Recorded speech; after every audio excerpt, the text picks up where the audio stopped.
अयोध्या में श्री कनक बिहारी जी हैं, जैसे हमारे वृंदावन बिहारी जी, ऐसे अयोध्या में श्री कनक बिहारी लाल। तो कनक बिहारी जी जो थे, उनकी बड़ी मधुर मधुर कथाएं हैं।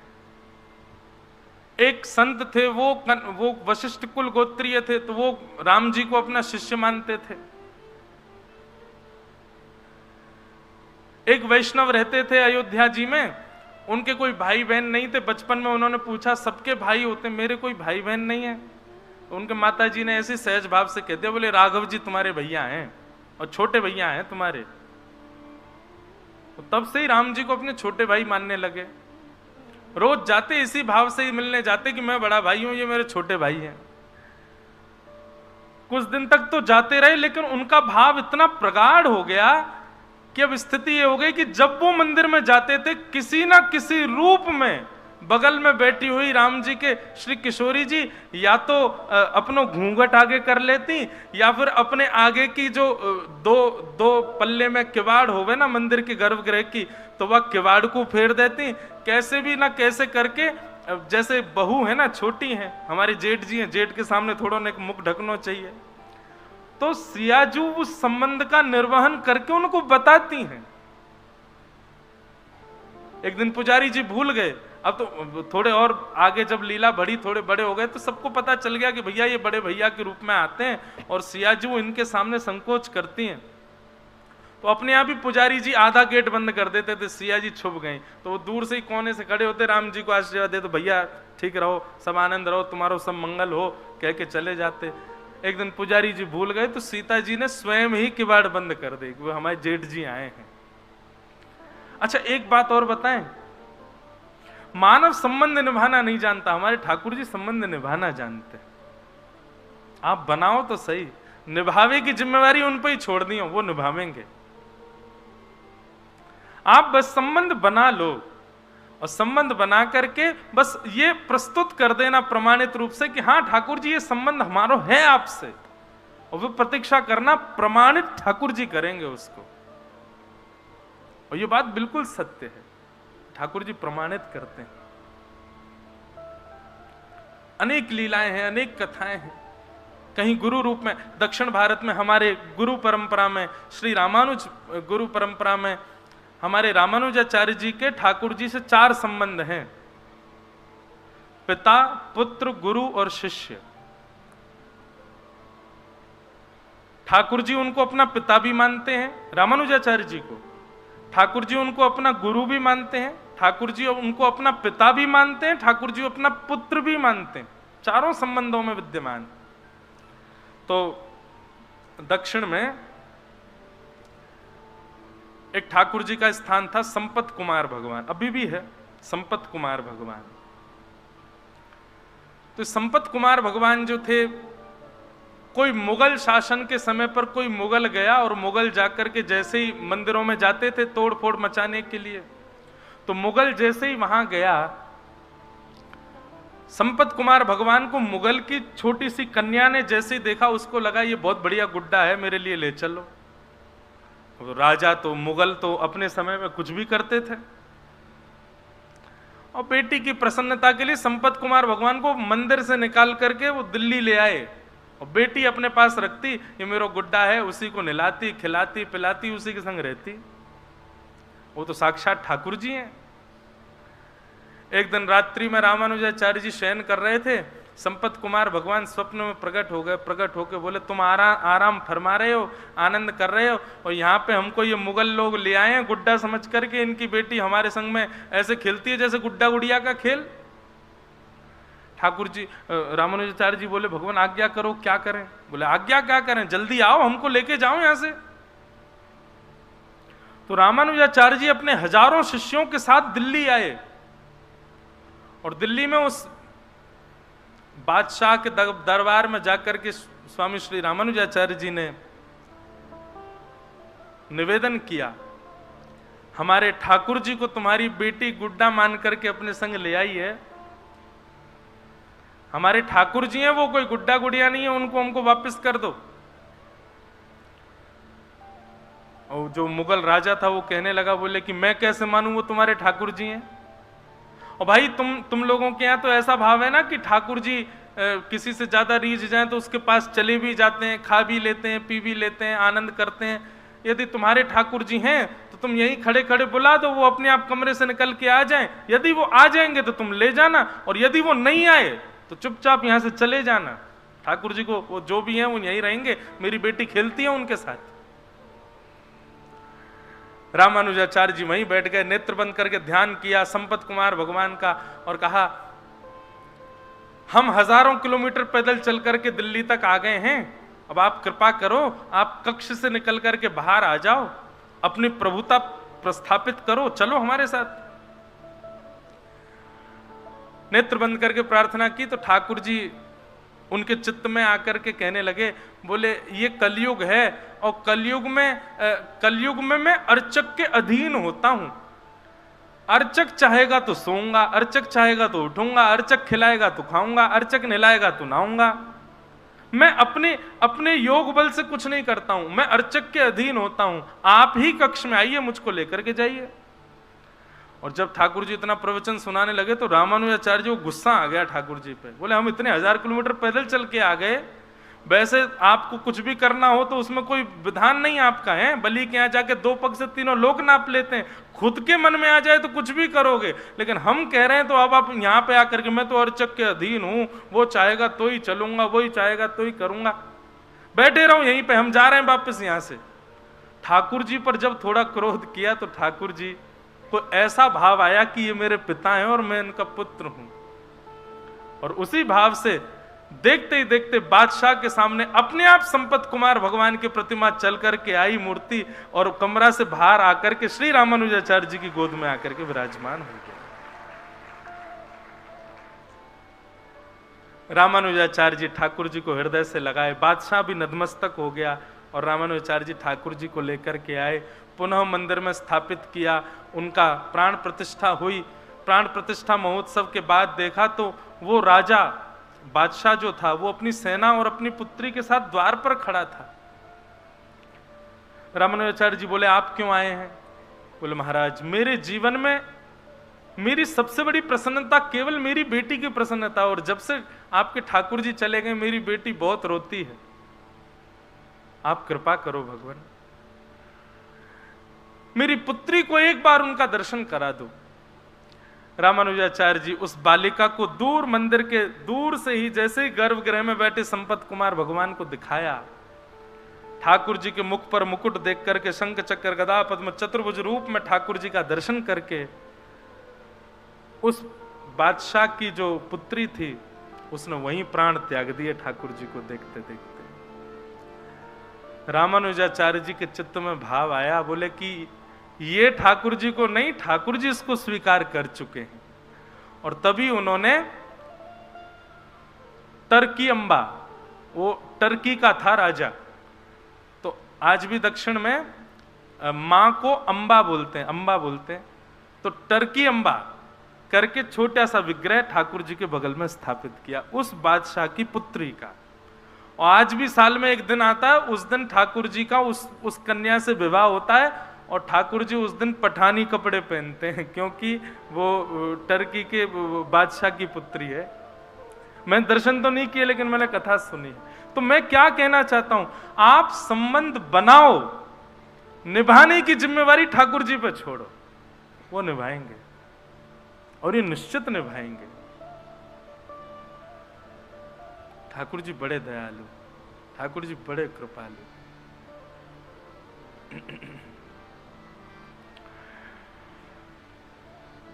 तो वैद्यं वास्तवमत्र वस्तु शिवदं तापत्रयोन्मूलनम्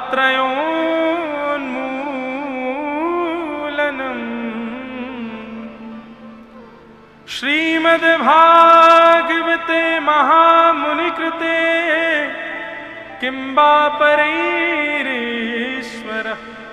सद्यो हृद्यवरुध्यते त्रिकृतभिः शुश्रूषुभिस्तत्क्षणात्।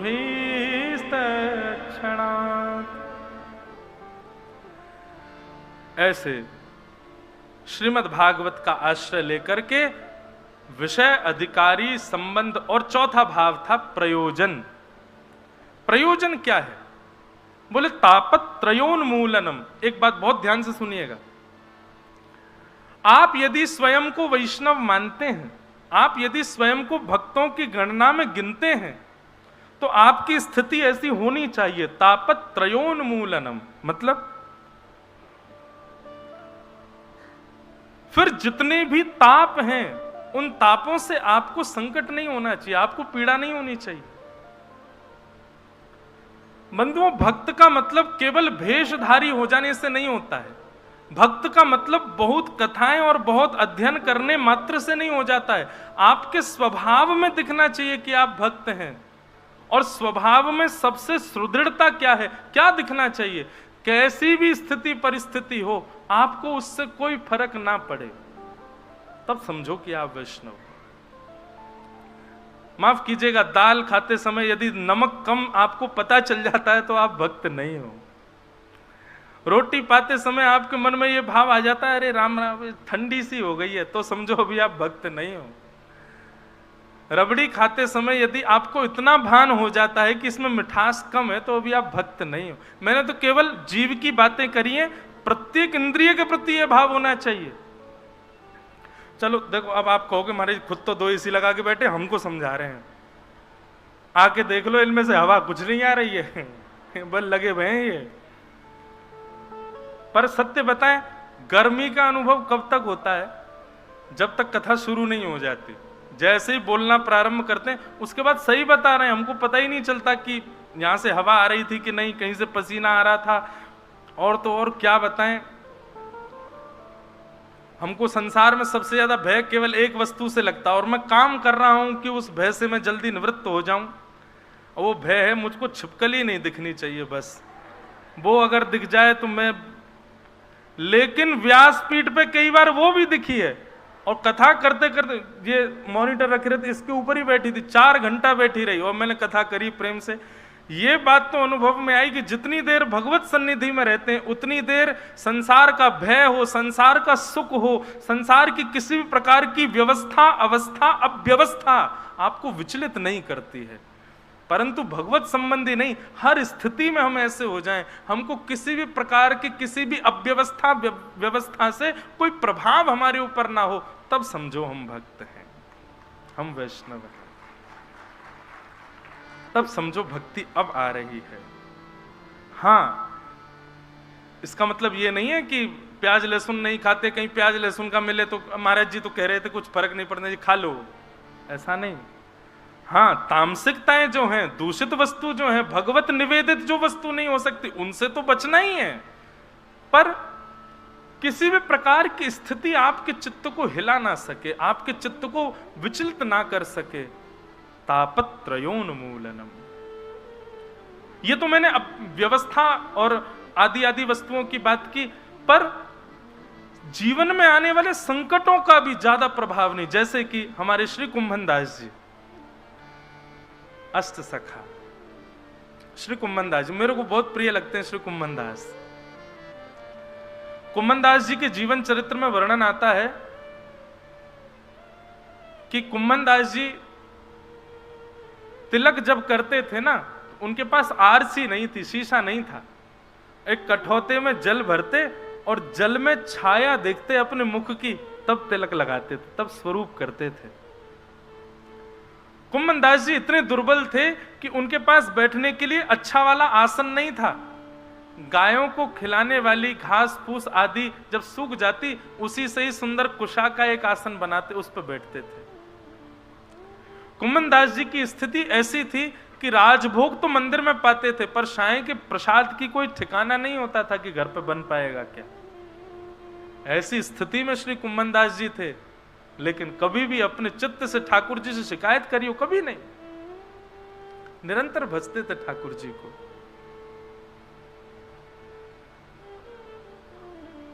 वर्णन आता है कि श्री कुंभन दास जी के आज भी खेत है गोवर्धन के पास में। तो श्री कुंभन दास जी जब अपने खेत में खेती करते थे, तो कुंभन दास जी तो आगे हल लेकर के चलते थे और पीछे पीछे हमारे श्री गिरधर गोपाल जी हाथ में बीज लेकर के बोते हुए चलते, उछालते हुए चलते कुम्मन दास जी के साथ में। वो खेत आज भी हैं गोवर्धन में, जहां ठाकुर जी अपने हाथ से बुवाई करवाते थे कुम्मन। और ये कोई 5000 वर्ष द्वापर पहले की बात नहीं है, इसी कलिकाल में आज से 450-500 वर्ष पहले जब श्रीनाथ जी गोवर्धन में विराजते थे तब की घटना है। कुम्मन दास जी हल जोतते थे और ठाकुर जी पीछे पीछे बीज लेकर के उनके साथ में खेती करवाते थे कुम्मन दास जी के संग। अब सामान्य मानवीय दृष्टि से देखो तो कुम्मन दास जी के पास में भोजन को अन्न नहीं है, कुम्मन दास जी के पास बैठने को आसन नहीं है, कुम्मन दास जी के पास देखने को शीशा तक नहीं है। लेकिन भक्त दृष्टि से देखो तो पूरे जगत का जगत नियंता जगदाधार उनके साथ खड़ा है। कई लोग इस बात की भूल कर बैठते हैं, बहुत धनवान व्यक्ति को देख करके कहते हैं इस पे भगवान की बड़ी कृपा है। गलत कहते हो आप, नहीं है कृपा। ठाकुर जी की कृपा धन के रूप में कभी नहीं होती है। ठाकुर जी की कृपा बाह्य दिखने वाली व्यवस्थाओं से कभी नहीं होती है। ठाकुर जी की कृपा आपके स्वभाव से होती है। आपका स्वभाव यदि सुंदर है तब समझो हाँ ठाकुर जी ने कृपा कर रखी है इस पर। इसका स्वभाव देखो, व्यवहार देखो, इसकी बुद्धि की सरलता देखो, सहजता देखो, निर्मलता देखो, तब समझो ठाकुर जी की कृपा है। लोग धनवान हो गए, लोग ऐश्वर्यवान हो गए, लोग सब प्रकार सर्वगुण संपन्न हो गए और कहते हैं ये ठाकुर जी की कृपा। ये ठाकुर जी की कृपा नहीं है। कुम्मन दास जी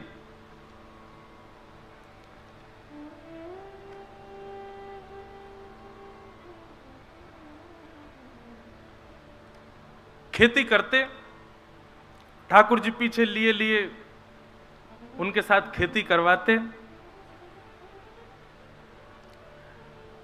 इतने में ही साय के 4 साढ़े 4 बज गए और ठाकुर जी के उत्थापन दर्शन का घंटा बजने लगा मंदिर में। ठाकुर जी वहीं खड़े हैं कुम्मन दास जी के साथ।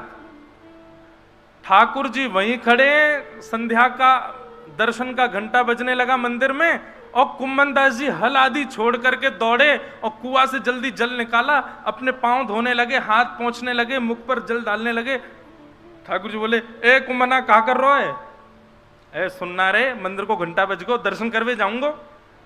ए बाबड़े मैं तो तेरे संग खड़ा हूं, मैं तेरे पीछे ही खड़ा हूं, मंदिर काहे को भाग रहा हूं? फिर देख कैसो बाबड़ो, मैं संग ही बैठा हूं, संग ही खा रहा हूं, संग ही सब लीला कर रहा हूं, फिर वो मंदिर भाग रहा है। कुम्मन दास जी बोले ठाकुर जी ये मेरे ऊपर कृपा है कि आज आप मेरे साथ खड़े हैं, मेरे साथ खाते हैं, मेरे साथ लीलाएं करते हैं, परंतु इस स्थिति में मुझे पहुंचाया तो मंदिर नहीं है ना। उस मंदिर का त्याग मैं नहीं कर सकता।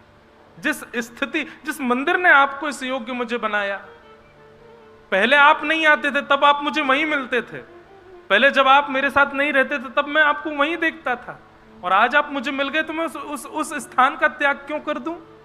और दूसरी बात, यहां आप मेरे प्रेम के बल से आते हैं प्रभु, आज आ रहे हैं कल आएंगे इसकी कोई गारंटी नहीं है, पर मंदिर में तो आप आचार्य के आचार्यत्व से प्रतिष्ठित होकर के बैठे हैं, वहां से आप कहीं नहीं जाओगे, इसलिए मंदिर का त्याग मैं कभी नहीं कर सकता।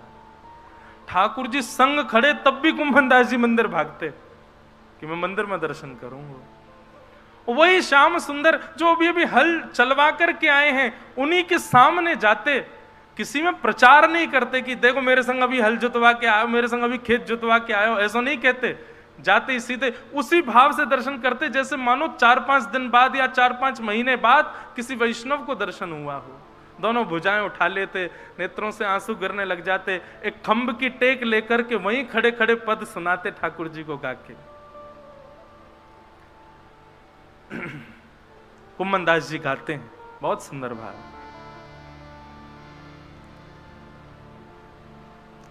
नैन पलक लागे नहीं रूप देख, नैन पलक लागे नहीं रूप देख। कितने सुंदर हैं ठाकुर जी कि एक बार जब श्याम सुंदर दिखते हैं ना तो ये आंखों की पलकें जो हमारे वश में नहीं होती हैं, हमारी जितनी भी इंद्रियां हैं सब हमारे वश में है। हम जब चाहते हैं ये इंद्रियां तब वही क्रिया करती हैं, परंतु नेत्रों के जो ये पलक है ना, ये हमारे वश में नहीं। हम सोच के कभी पलक नहीं झपकते, अपने आप ये अपने आप होती रहती हैं, ये हमारे वश में नहीं होती। लेकिन कुम्मन दास जी कहते हैं जिस दिन श्याम सुंदर आपको वास्तव में दिख गए, आप चाहोगे भी ना तो भी आपकी पलक झपक नहीं पाएंगे, ऐसा है उनका रूप। आहा। नैन पलक लागे नहीं रूप देख, नैन पलक लागे नहीं, गोवर्धन के अंग अंग प्रीति, गोवर्धन के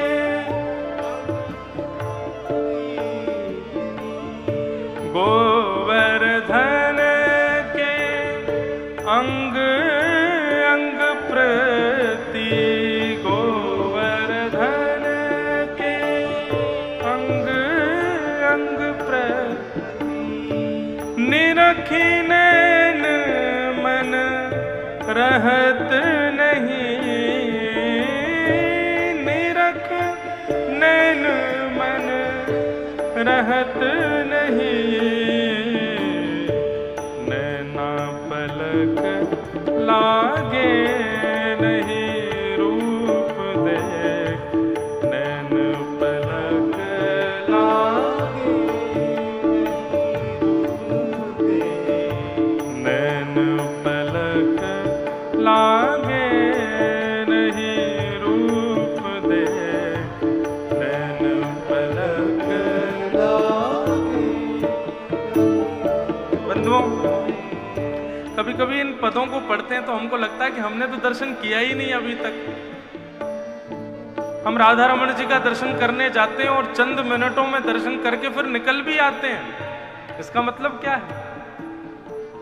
कुम्मन दास जी जिस स्थिति का वर्णन कर रहे हैं, ये स्थिति हमारे साथ तो कभी घटी ही नहीं है।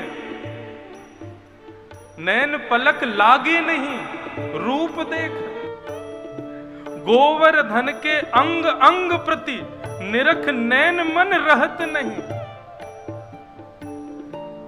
इसी भाव का वर्णन श्री प्रहलाद जी महाराज करते हैं।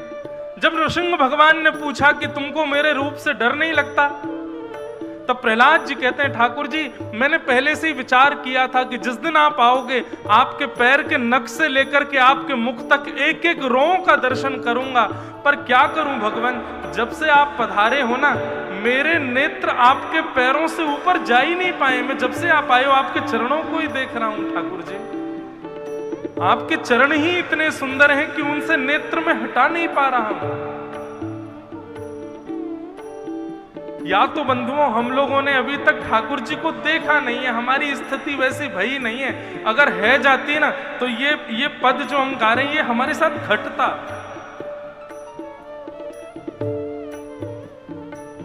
कुम्मन दास जी कहते हैं कहारी कहो कछु कहत न आवे, कहारी कहो कछु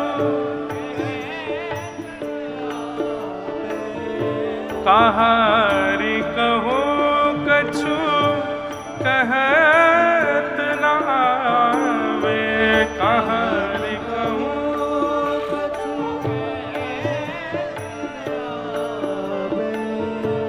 चित चुरायो वह मांग दही, चित चुरायो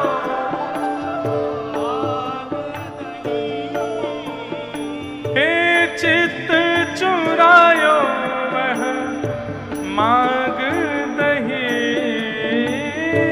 चित चुरायो वह मांग दही,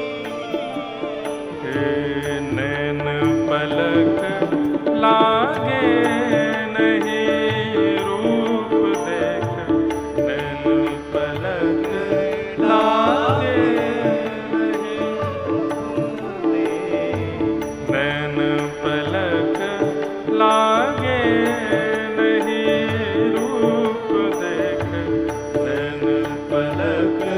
लागे।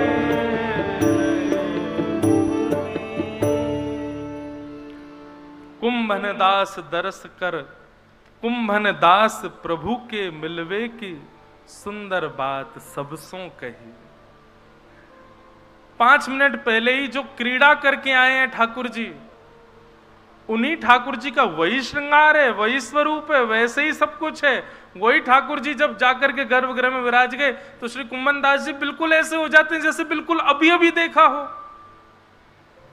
और देख करके अपनी स्थिति को कहते हैं कि क्या कहूं, किससे कहूं अपने हृदय की वेदना। इतने प्यारे हैं श्याम सुंदर, इन्होंने चित्त मेरा हरण कर लिया है। इतने सुंदर सुंदर रों हैं ठाकुर जी के, ऐसे सुंदर सुंदर अलकावली, ऐसे सुंदर अंग हैं ठाकुर जी के कि एक अंग को भी एक जीवन पर्यंत देखो तो भी कम पड़ जाएगा, ऐसे सुंदर है श्याम सुंदर।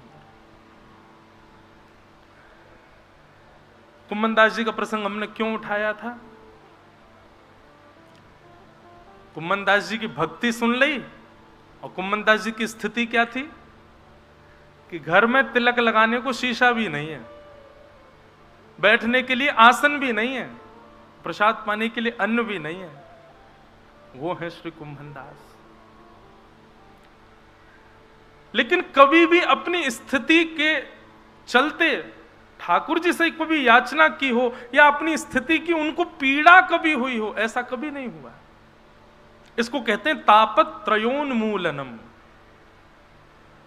हमें अपनी पीड़ा दिखाई देती है, अपनी पीड़ा समझ आती है, अपनी पीड़ा का अनुभव होता है और ठाकुर जी से कहने की इच्छा होती है, तो अभी आप भगवदीय नहीं हुए हो। ये प्रेम का स्वभाव तो संसार में भी है कि जिससे हम बहुत प्रेम करते हैं ना, वो सन्मुख यदि आ जाए तो हम छुपाते हैं कि हम पीड़ा में, उसको नहीं बताते। तो फिर ठाकुर जी को क्यों बताते हैं हम? तापत्रयोन्मूलनम। और यदि पीड़ा अपनी दिखती है, बहुत पीड़ाओं का अनुभव होता है, तो आइए भागवत जी की शरण में, यही करेंगी आपको, तापत्रयोन्मूलनम। फिर अनुभव नहीं होगा।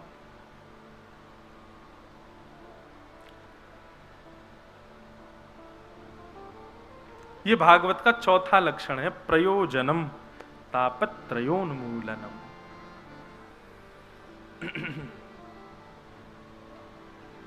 वृंदावन में कई ऐसे रसिक संत हैं, एक दो उनको तो मैं भी जानूं, वो मधुकरी पाकर के प्रसाद, मधुकरी लेकर के और मधुकरी पाते हैं। और मधुकरी भी ऐसे नहीं पाते कि गए आपके यहाँ और मधुकरी लेकर के आए तुरंत पा ली, नहीं।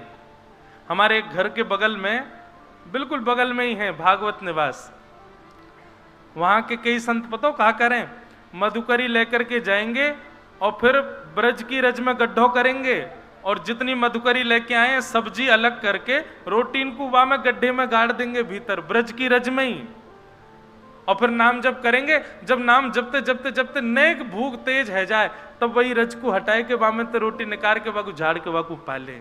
ऐसी मधुकरी पामे। हम लोग कर सके ऐसो? नहीं कर सके, क्योंकि हमको स्थिति, अवस्था, व्यवस्था सब समझ आती है, पर वैष्णव को इन सब से कोई फर्क नहीं पड़ता। वो हर स्थिति में रह लेता है, हर स्थिति, हर व्यवस्था, हर अवस्था उसके लिए समान हो जाती है। बहुत व्यवस्थित कर दो तो प्रसन्न नहीं होगा, बहुत अव्यवस्थित कर दो तो दुखी नहीं होगा, वो सम ही रहेगा दोनों अवस्थाओं में। तापत्रयोन्मूलनम। श्रीमद्भागवते महामुनि कृते किंबा परैरीश्वर सद्यो हृद्यवरुध्यते त्रिकृतभिः शुश्रूषुभिस्तत्क्षणात्। ये सारे लक्षण प्रदान करने की सामर्थ्य है श्रीमद् भागवत में। तो भागवत की कथा भैया इन इन लक्षणों की प्राप्ति के लिए श्रवण कीजिए। कौन कौन से लक्षण बताए? बताते तो हम बहुत सारे हैं, आप लिखा करो। अब कब मन में कौन सा भाव आ जाए? अभी अभी 4 बताए। सबसे पहला, धर्म छोड़ परम धर्म की स्थिति होना। दूसरा बताया मात्सर्य दोष से रहित होना। तीसरा बताया भगवत वैष्णवों में ही अपने संबंधों को देखना। और चौथा बताया किसी भी प्रकार की स्थिति में सम हो जाना। मैं तो एक बात और कहूं, कथाओं में कहा करता हूं कि श्रीमद् भागवत और भक्ति मार्ग क्या है, बोले एनेस्थीसिया का इंजेक्शन है। आपको लग गया फिर सुनने है जाओगे, फिर पता नहीं चलेगी का हेरो का ना हेरो, कौन हमते कछु कह गयो, कोई ने हमते कछु बुरो बोल दियो, याने मुझको गारी दई, याने मेरो सम्मान कियो। अब सुनने है गए तो फिर सम्मान करे तो अच्छो नहीं लगेगा, बुराई कर दे तो बुरो नहीं लगेगा। एक प्रकार से यही समझ लीजिए कि भक्ति मार्ग सुन्न करने का इंजेक्शन है। सुन्न ना भय हो तो समझो अभी आपको बढ़िया से सही नस में इंजेक्शन लगो नहीं है, अभी तक आपने कथा सुनी नहीं है, यही समझ लो। हर स्थिति में सम होना सीख जाओ। और एक बात और कहें, अनुकूल स्थिति में सम होना सामान्य बात है, प्रतिकूल स्थिति में सम होकर के दिखाओ। जहां आपके अनुकूल नहीं है अवस्था व्यवस्था, वहां सम होकर के दिखाओ।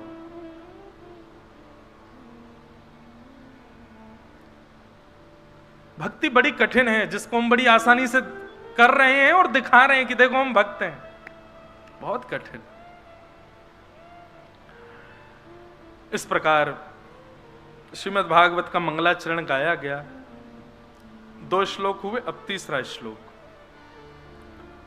निगम कल्प तरोर्गलितम फलम सुख मुखादमृत द्रव संयुतम पिबत भागवतम रसमालयम मुहुर्हो रसिका भुवि भावुका। निगम कल्प तरोर्गलितम फलम सुख मुखादमृत द्रव संयुतम। वेद रूपी कल्प वृक्ष का पका हुआ फल है श्रीमद् भागवत। वक्ता को चाहिए सुख मुखाद अमृत द्रव संयुतम। वक्ता को चाहिए इस व्यासपीठ पर सुख बनकर के बैठे, तोता बनकर के बैठे। अब ये तीसरा श्लोक जो है ये वक्ताओं के लिए। वक्ता को चाहिए कि जब व्यासपीठ पर बैठे तो अपने अंदर ये भावना लाए, जैसी भावना एक सुख की होती है, जैसी भावना एक तोते की होती है। तोते का स्वभाव कैसा होता है, सुख का स्वभाव कैसा होता है? वो वृक्ष में सबसे मीठे फल को ही चखता है, सुख का ही स्वभाव होता है। सुख ने जिस फल पर मुख लगा दिया, निश्चित है 110% है कि वो फल मीठा ही होगा। आजकल तो नहीं मिलते, हमें तो अभी तक बहुत दिनों से ऐसा मिला ही नहीं कोई फल। हाँ, सांसारी फल नहीं मिला, भागवत फल तो मिला है जो सुखदेव जी का उच्छिष्ट है, पर सांसारी फल जैसे आम हो, अमरूद हो, सेब हो, ऐसा कोई फल अभी बहुत दिनों से नहीं मिला जिसमें सुखदेव जी का मुख लगा हो। पहले होते थे, हमारे नाना जी, दादा दादी सब लोग लाते थे, बोलिया खा ले लाला जे मीठो होएगो। मैंने कायकू जामे तोता ने मुख लगाए रखो, वह खाए देखो तो मीठो ही होतो। आप लोगों ने भी खाए होंगे बचपन में, अब तो नहीं मिलते। सुख मुखाद, तो तोते का स्वभाव क्या होता है, वो वृक्ष में सबसे मीठे फल को खोजेगा, उसमें मुख लगाएगा, स्वयं भी रस लेगा, और जब मुख निकाल करके बाहर आएगा तो फल से निकलने वाले टपकने वाले रस जब पृथ्वी पर गिर जाते हैं, कई छोटे छोटे कीड़े मकोड़े भी उस रस को ले लेते हैं। उस फल को तोड़ के कोई ले जाता है, जाकर के खाता है, परिवार में बांटता है, जिसको देता है उन सबको भी रस मिल जाता है। ऐसा ही स्वभाव वक्ता का होना चाहिए। श्रीमद् भागवत रूपी जो ये वृक्ष है, इस वृक्ष में कई सारे फल लगे हैं। ऐश्वर्य रूपी फल भी लगा है, प्रतिष्ठा रूपी फल भी लगा है, दक्षिणा रूपी फल भी लगा है, बहुत सारे भक्त पीछे लगेंगे ये फल भी लगा है, फॉलोअर्स रूपी फल भी लगा है। पर वक्ता को चाहिए वो सुख बनकर के जाए और केवल श्रीमद् भागवत रूपी इस मीठे फल में ही मुख लगाए, स्वयं को रस लेवे, स्वयं को रस देवे, और फिर वह रस लेकर के सामने बैठे जितने श्रोता हैं उन सबको भी रस उन्मुक्त कर देवे। ये सुख का लक्षण होता है। व्यासपीठ से कई सारे फल मिलते हैं, उन फलों के पीछे ना जाए। केवल भागवत रूपी फल कोई अपनाए कि सुख मुखा द्रमृत द्रव संयुतम, सुख बन करके व्यासपीठ पर बैठे। और श्रोताओं को क्या करना है? सुख बन करके जब वक्ता कथा सुना रहा हो तो सुने ना, तो पिबत भागवतम रसमालयम मुहुर्हो रसिका भुवि भावुका। इस भागवत की कथा को सुने ना, पिए पिए। सुनने में और पीने में अंतर क्या है? सुनी हुई वस्तु कभी कभी विस्मृत हो जाती है, भूल जाते हैं, पर पी हुई वस्तु अपना असर आपके तन पर जरूर दिखाती है। चाहे औषधि को ले लीजिए, चाहे घी को ले लीजिए, चाहे मदिरा को ले लीजिए, चाहे किसी भी पेय पदार्थ को ले लीजिए, जिसको आप पियोगे वो आपके तन को लगेगा, दिखेगा आपके तन से कि हां इसने इस वस्तु का सेवन किया होगा। ठीक वैसे ही श्रीमद् भागवत का पान करो, ताकि पान करने के बाद आपके अंग अंग से वो दिखे कि हां ये भागवत का श्रोता है, इसने भागवत को पिया है। आपके तन से दिखे, आपके नेत्रों से दिखे, आपके व्यवहार स्वभाव वाणी में दिखे कि हां ये भागवत का श्रोता है। इसलिए पिबत भागवतम रसमालयम। गोविंद गोविंद गाइए रे, भजो राधे गोपाल कृष्ण गाइए। गोविंद गोविंद गाइए रे, भजो राधे गोपाल कृष्ण गाइए। गोविंद गोविंद गाइए रे, भजो राधे गोपाल कृष्ण गाइए। गोविंद गोविंद गाइए रे, भजो राधे गोपाल कृष्ण गाइए। गोविंद गोविंद गाइए रे, भजो राधे गोपाल कृष्ण गाइए रे। गोविंद गोविंद गाइए रे, भजो राधे गोपाल कृष्ण गाइए। हे मुरली मनोहर गाइए रे, भजो राधे गोपाल कृष्ण गाइए रे। मुरली मनोहर गाइए रे, भजो राधे गोपाल कृष्ण गाइए। हे गोविंद गोविंद गाइए रे, भजो राधे गोपाल कृष्ण गाइए। गोविंद गोविंद गाइए रे, भजो राधे गोपाल कृष्ण गाइए। हे मुरली मनोहर गाइए रे, भजो राधे गोपाल कृष्ण गाइए। मुरली मनोहर गाइए रे, भजो राधे गोपाल कृष्ण गाइए। बोलो वृंदावन बिहारी लाल की जय, श्री राधा रमण लाल की जय, सद्गुरुदेव भगवान की जय। परम सौभाग्य है आज। वैसे तो मध्याह्न राजभोग संग ही पाके आए हैं दोनों, पर कथा में व्यास मंच पर जब बैठे हैं उस समय गुरुदेव का आगमन और गुरुदेव के दर्शन प्राप्त हो जाएं तो निश्चित समझो कि ठाकुर जी ही पधारे हैं, साक्षात लाल जी ही पधारे हैं। हमारे पूज्य आत्मा के गुरुदेव और तन के पिताजी, दो संबंधों से एक रूप में विराजमान हमारे लिए तो श्यामा श्याम ही है। हमारे पूज्य गुरुदेव भगवान के जो श्वेत वस्त्र हैं ये किशोरी जी, और जो कालो पटका है ये ठाकुर जी हैं। दोनों श्यामा श्याम ही विराज रहे हैं। ऐसे श्यामा श्याम के रूप में पधारे पूज्य गुरुदेव भगवान, जिनकी कृपा से दास को कुछ कहने का, कुछ अपनी टूटी फूटी वाणी से बस कुछ भी बोलने का जो ये भाव मिला है, जिनकी कृपा से मिला है, ऐसे गुरुदेव भगवान आए। आपके श्री चरणों में बारंबार प्रणाम। यह भी एक संयोग वृंदावन का है कि यहां नित्य दर्शन होते हैं, यहां नित्य संत महापुरुष आते रहते हैं। और हमारे लिए तो इतने सौभाग्य की बात, हम कोई संत के दर्शन ना भी करवे जाएं तो हमारे घर में ही ऐसे संत घूम रहे हैं, वही दिख जाएं तो हमें लगे कि बस है गो कल्याण। सुबह उठते ही दर्शन है जाएं, रात को सोवे जाएं तो दर्शन करके चले जाएं। और इतने सहज भाव में ये संबंध मिला है कि शिष्य के नाते आज्ञा का पालन भी होता है और पुत्र पिता के नाते जो है वाद संवाद भी होता है दोनों।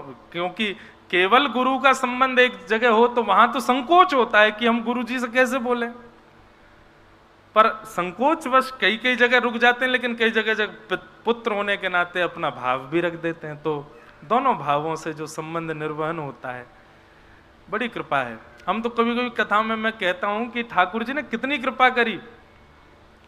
पहली कृपा करी मानव बनायो, दूसरी कृपा करी ब्रजवासी बना दियो, और तीसरी कृपा करी कि ब्रजवासी में हूं, कोई कहीं भी ब्रज में दे देते जन्म, वृंदावन में ही जन्म दियो। और हमारी जन्मभूमि भी यही है, 200 मीटर आगे एक हॉस्पिटल है, वो हॉस्पिटल वो बंद है गो दिखे शराब हॉस्पिटल अभी खुला है, मैं तो गया ही नहीं। 27 वर्ष पहले जन्म लिया, उसके बाद कभी नहीं गया उसमें। पर हाँ, जब भी वहां से निकलता हूं प्रणाम कर, मैंने कि यही मेरी जन्म स्थली है। तो जन्म भी मिला तो ब्रज में मिला, ब्रज में भी वृंदावन में मिला। ठाकुर जी देखो इतने में भी रुके नहीं, और कृपा करी सो ठाकुर जी के घर में जन्म दियो है। ऐसे घर में जन्म दियो जहां जन्म लेते ही सबसे पहले कानन में श्रीमद् भागवत के श्लोक ही गूंजे होंगे। ठाकुर जी इतने में भी रुक जाते कि भाई ठीक है बहुत कर दी कृपा, अब रुक जाओ। नहीं माने, नहीं है फिर भी नेक बड़ो भयो सो व्यासपीठ दे दे, बोले अब मेरी कथा तू भी गा।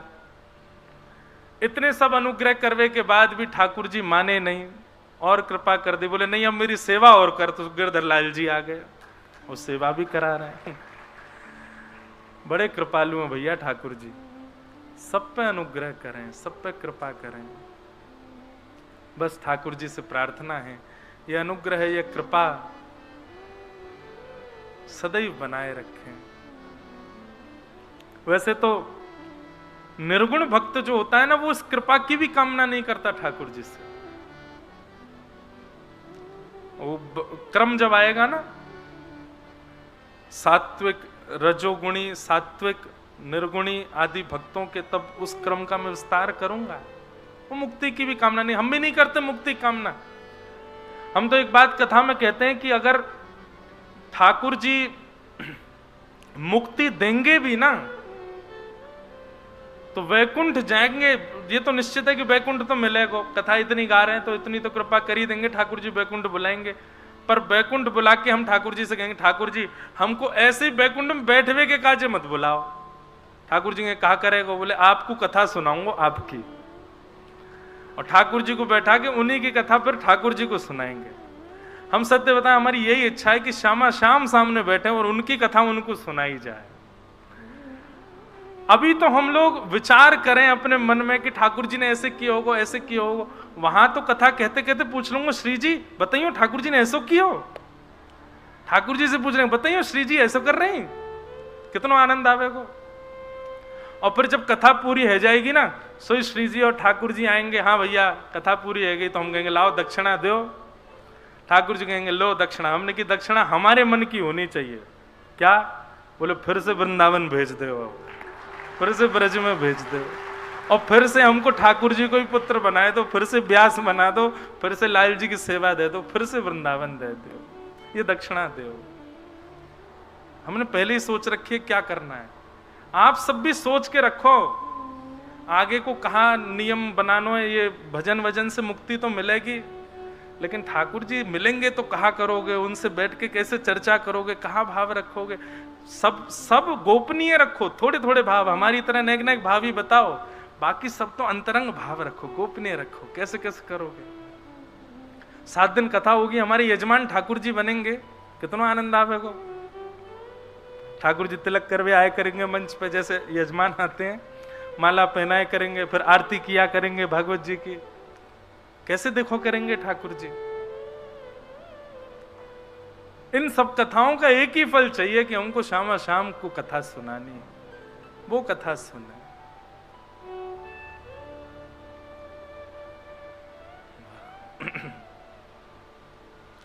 एक विनय पत्रिका का एक पद है गोस्वामी तुलसीदास जी का, इतना सुंदर पद है।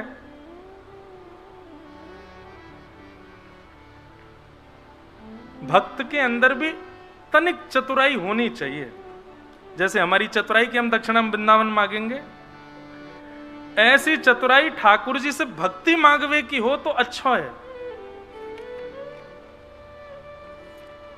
श्री गोस्वामी तुलसीदास जी महाराज विनय पत्रिका में ठाकुर जी से एक भाव कह रहे हैं। हरि जी तुम बहुत अनुग्रह कीन्हो, हरि जी तुम बहुत अनुग्रह कीन्हो। गाओ। हरि जी तुम बहुत अनुग्रह कीन्हो, हरि जी तुम बहुत अनुग्रह कीन्हो, हरि जी बहुत अनुग्रह कीन्हो। जब तक पद मिल नहीं जाए दोहराते रहो, हरि जी तुम बहुत अनुग्रह। अच्छा एक और बात है, जब तक मिलेगा नहीं, जब तक मैं ढूंढता रहूंगा, और जैसे ही प्रसंग से आगे बढ़ूंगा सुई निकले आवेगो। कितनी बार कथाओं में ऐसा होता है।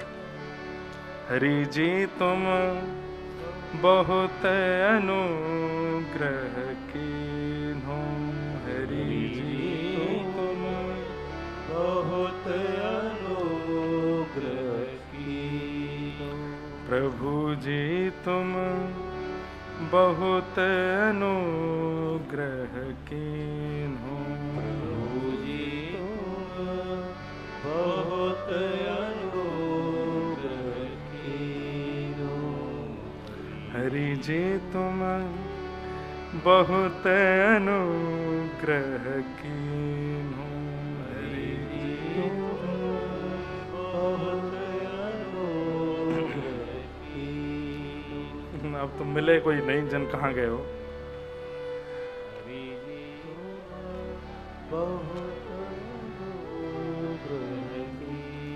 लो भैया एक पंडित आपने ढूंढ के दो यहाँ में से, तब तक हम आगे को प्रसंग कहें।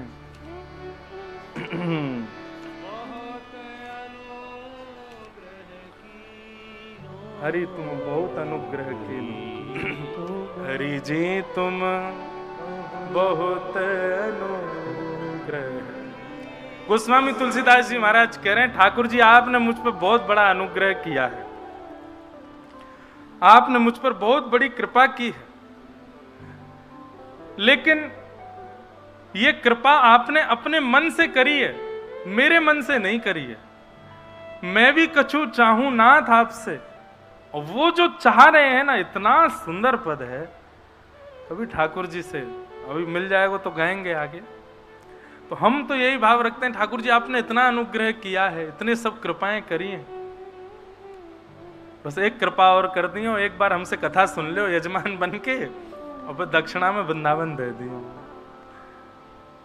बधाई में दीजो श्री ब्रज धाम, बधाई में दी। देखो दूसरों पद गाती मिल गए हो ना। ये ठाकुर जी की लीला है भैया। साधन धाम विबुध दुर्लभ तन, साधन धाम विबुध दुर्लभ तन, मोहि कृपा कर दीन हो, मोहि कृपा कर दीन हो। हरि जी तुम बहुत अनुग्रह कीन्हो, हरि जी तुम बहुत अनुग्रह। ठाकुर जी आपने मुझ पर कितनी बड़ी कृपा करी। साधन धाम विबुध दुर्लभ तन। आपको पता भागवत में ठाकुर जी कहते हैं सबसे ज्यादा दुर्लभ क्या है संसार में। लोग कहते हैं कि हम पर भगवान की कृपा नहीं है। ठाकुर जी श्रीमद् भागवत कहते हैं नृदेह माध्यम सुलभ, नृदेह माध्यम सुलभम सुदुर्लभम, प्लवम सुकल्पम गुरु कर्ण धारम, मयानुकूलेन नभस्वते ऋतम, पुमान भवाब्धिम न तरेत्स आत्मा। इस संसार में सबसे ज्यादा दुर्लभ यदि कुछ है, सबसे ज्यादा कठिन यदि कुछ है तो वह है मानव शरीर प्राप्त होना। हमको वो मिला हुआ है। कृपा तो उसी समय हो गई जिस दिन ठाकुर जी ने विचार कर लिया कि इसको मानव बनाना है। मानव जन्म मिलने का मतलब मैं कथाओं में इसको एक शब्द में अंकित करता हूं, मौका मिला है, अवसर मिला है, निकल लो। ये निकलवे को अवसर है, ये निवृत्त हवे को अवसर है। ठाकुर जी ने आपको चुना है मानव बना करके कि भाई अवसर दे रहा हूं, बच लो हो सके तो। साधन धाम विबुध दुर्लभ तन, मोहे कृपा कर दीनो। गोस्वामी जी कहते हैं ठाकुर जी आपने मुझे ये मानव तन दिया, इतना परिश्रम करके भी जो मानव तन नहीं मिलता आपने मुझे दिया। इस कृपा के लिए मैं कोटि हूं मुख कही जाए ना प्रभु के, कोटि हूं मुख कही जाए ना प्रभु के, एक एक उपकार। अगर करोड़ों मुख से भी मैं ठाकुर जी के उपकार का वर्णन करूं कि आपने मुझ पर कितनी कृपा करी तो भी मैं नहीं गा पाऊंगा। अच्छा एक बात कहें, अति भक्ति चोरे लक्षण, अति भक्ति चोर का लक्षण होता है। ये गोस्वामी जी इतनी बड़ी बड़ी बातें कर रहे हैं, बोले ठाकुर जी आपने बड़ी कृपा करी मुझ पर और जो है मुझको मानव तन दिया, आपने इतना अनुग्रह मेरे ऊपर किया, आदि आदि ये सब जो भाव कह रहे हैं इसका मतलब गोस्वामी जी कोई जरूर कोई चतुराई भरी बात अभी कहने वाले हैं आगे। गोस्वामी जी कह रहे हैं आपने बड़ी कृपा की। ठाकुर जी बोले पॉइंट पे आओ, अब कहना क्या चाहते हो, इतनी हमारी प्रशंसा क्यों कर रहे हो आप। तब गोस्वामी जी कहते हैं तदपि नाथ कछु और मांगे हूं, तदपि नाथ कछु और दीजो परम उदार, दीजो परम नाथ आपने कृपा बहुत की है, लेकिन मैं फिर भी आपसे कुछ मांगना चाहता हूं। हे कृपालु आप कृपा करके मुझको ये वस्तु दे दीजिए। ठाकुर जी बोले मांगो क्या चाहिए।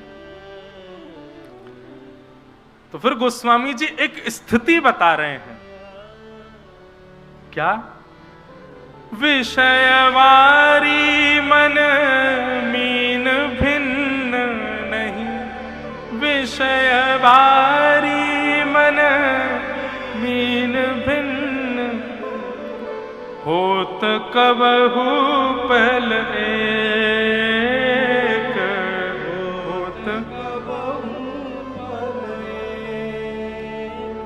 हाँ ताते सहो विपत्ति अति दारुण, ताते सहो विपत्ति अति दारुण, जनमत योनि अनेक, जनमत योनि हे नाथ, जिसके कारण अनेक योनियों में भटकना पड़ता है, जिसके कारण बार बार पाप का भागी बनना पड़ता है, उसका मूल कारण क्या है? बोले क्या कारण है बताओ? बोले विषय रूपी एक तालाब है। ध्यान से सुनिएगा, विषय रूपी एक तालाब है, विषयवारी, और उस विषय रूपी तालाब में मेरी मन रूपी मछली घूम रही है। समझ रहे हैं? काम, क्रोध, लोभ, ईर्ष्या, द्वेष, अभिनिवेश, अहंता, ममता, चिंता, संसार के आकर्षण करने वाली वस्तुएं, ये सारे विषय हैं। ये विषय रूपी तालाब है, इसमें हमारा मन भटक रहा है, मन रूपी मछली घूम रही है ठाकुर जी। ठाकुर जी बोले अच्छा, विषय रूपी तालाब में तुम्हारी मन रूपी मछली घूम रही है, हमको क्या करना है? कृपा डोरी वंशी पद अंकुश, परम प्रेम मृदु चारो, परम प्रेम मृदु,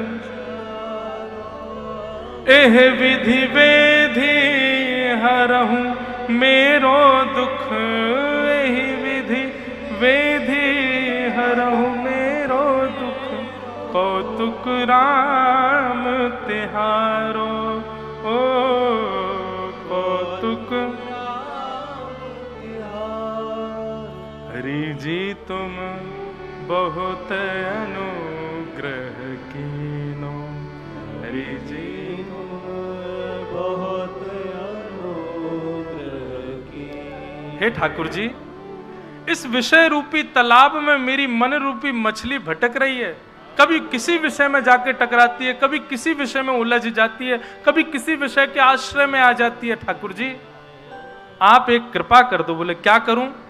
बोले आप जिस प्रकार मछली पकड़ने वाला एक व्यक्ति एक लंबे से बांस पर डोरी लगा करके उसमें कांटा फंसा करके तालाब में फेंकता है और फेंक करके तब तक बैठा रहता है जब तक मछली आकर के उस कांटे से अटक ना जाए, जैसे ही उस कांटे में आकर के मछली अटक जाती है, तुरंत वो मछली पकड़ने वाला व्यक्ति तुरंत बांस को पीछे खींच लेता है और रस्सी में फंसी हुई मछली को बाहर निकाल लेता है। ठीक वैसे ही ठाकुर जी मेरी मन रूपी मछली जो है विषय रूपी तालाब में फंसी हुई है, मेरे प्रयास करवे में यहां से बाहर नहीं आ रही है। आप आओ, अपनी कृपा रूपी डोर डाल करके और बैठे रहो, विषय रूपी तालाब में अपनी कृपा रूपी डोर डाल के बैठे रहो। ये नहीं कह रहे गोस्वामी जी कि मैं आकर के उससे टकरा जाऊंगा। बोले आप बैठे रहो, विषयों में घूमता घूमता गलती से किसी दिन आके जब मैं टकरा जाऊं सोई मुझे खींच करके वहां से निकाल लेना। ये कृपा मुझ पर कर दो ठाकुर जी। तुलसीदास यही जीव मोह रज, तुलसीदास ही जीव मोह रज, जही बांध्यो सोई छोड़े, जही बांध्यो सोई छोड़े। हरि जी तुम बहुत अनुग्रह कीनो, हरि जी तुम बहुत अनुग्रह। ऐसी चतुराई अच्छी है, भक्त के अंदर ऐसी चतुराई आवे अच्छा है। जैसे वहां केवट की चतुराई है, यहां गोस्वामी जी की चतुराई है, और व्यासपीठ से हमारी भी चतुराई की कथा कराएंगे। दक्षिणा जब देवे की बारी आवेगी वृंदावन मांग लेंगे ठाकुर जी से। इतनी चतुराई अच्छी है भक्तों की। अब गोस्वामी जी की चतुराई क्या? गोस्वामी जी कह रहे हैं मैं कोई प्रयास नहीं करूंगा इस मन को विषय से निकालने का, मैं तो इन विषयों में ही घूमूंगा।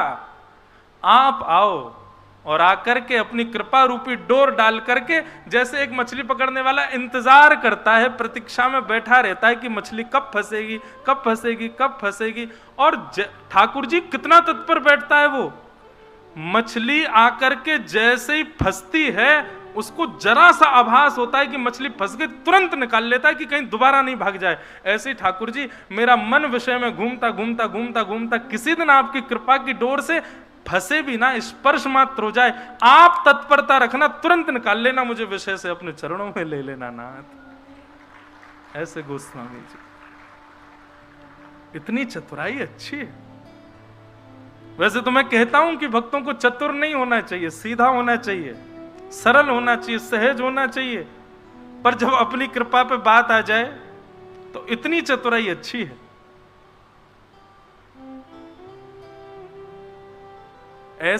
ऐसी प्रिय चतुराई भी भागवत जी प्रदान करती हैं।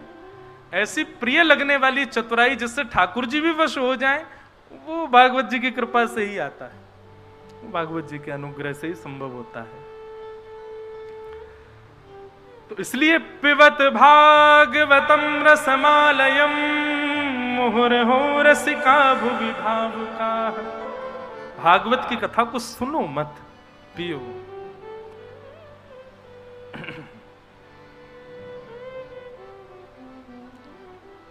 बहुत सुंदर एक भाव है, मुझे बड़ा बढ़िया लगता है। कोई पीवे कोई पीवे कोई पीवे संत सुजान नाम रस मीठा रे, नाम रस मीठा रे, नाम रस मीठा रे, नाम रस मीठा रे। हमने कल भी एक बात कही थी, आप वृंदावन में चैतन्य महाप्रभु को देखो कैसे हैं, ऊर्ध्वबाहु ही हैं। और छोड़ो भैया, हमारे ब्रज के अधिष्ठात्री श्यामाजू को देखो, वो भी ऐसे ही हैं ऊर्ध्वबाहु में। जब किशोरी जी रहे तो हम क्यों ऐसे बैठे हैं? अरे जब कीर्तन हो, बढ़िया सुंदर मधुर संकीर्तन हो, तो ऊर्ध्वबाहु है जाओ। कोई पीवे कोई पीवे कोई पीवे कोई पीवे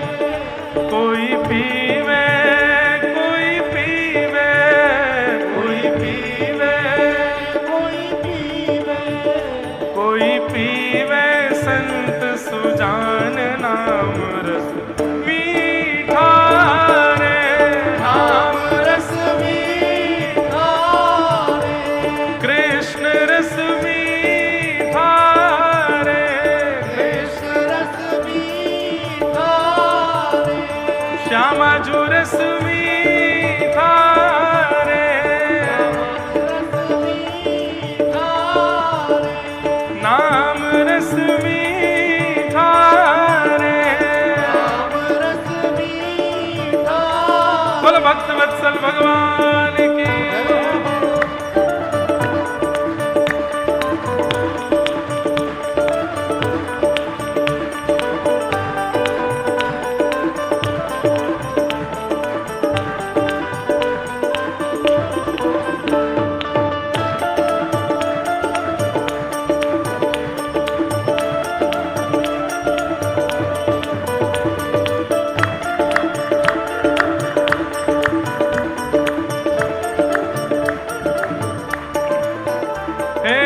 राजवंश की रानी पी गई एक बूंद इस रस का भैया रे, एक बूंद इस रस का भैया रे, एक बूंद इस रस का। आधी रात महल तज चल दी, रहा न मनवा बस का भैया रे, रहा न मनवा बस का भैया रे,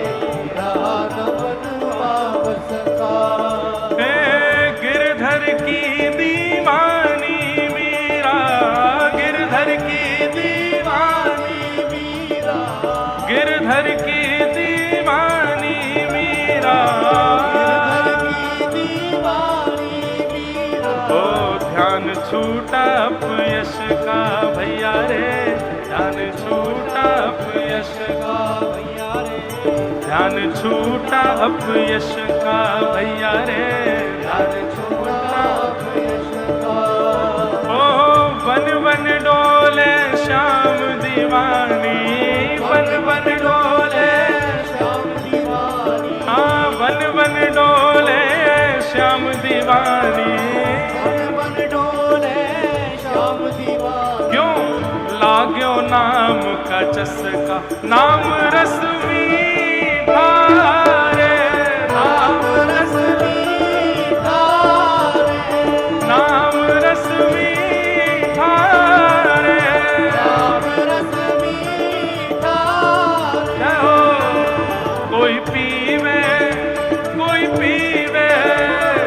पीवे, कोई पीवे, कोई पीवे, कोई पीवे, कोई पीवे, कोई पीवे, कोई पीवे संत सुजान नाम रस मीठा रे, राम रस मीठा रे, कृष्ण रस मीठा रे, कृष्ण रस मीठा रे, नाम रस मीठा रे, राम रस मीठा रे, कृष्ण रस मीठा रे, कृष्ण रस मीठा रे, ओ नामदेव रस पिया रे अनुपम सफल बनाई काया भैया रे, सफल बनाई काया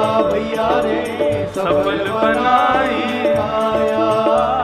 ओ नरसी का एक तारा कैसे जगतपति को भाया भैया रे, जगतपति को भाया भैया रे, जगतपति को भाया भैया रे जगतपति को भाया भैया रे जगतपति को भाया। तुलसी सूर फिरे मधुमाते, तुलसी सूर फिरे मधुमाते, तुलसी सूर फिरे मधुमाते, तुलसी सूर फिरे मधुमाते, ओ रोम रोम रस छाया भैया रे, रोम रोम रस छाया भैया रे, रोम रोम रस छाया भैया रे, रोम रोम रस छाया। ओ भर भर पी गई ब्रज की गोपी, भर भर पी गई,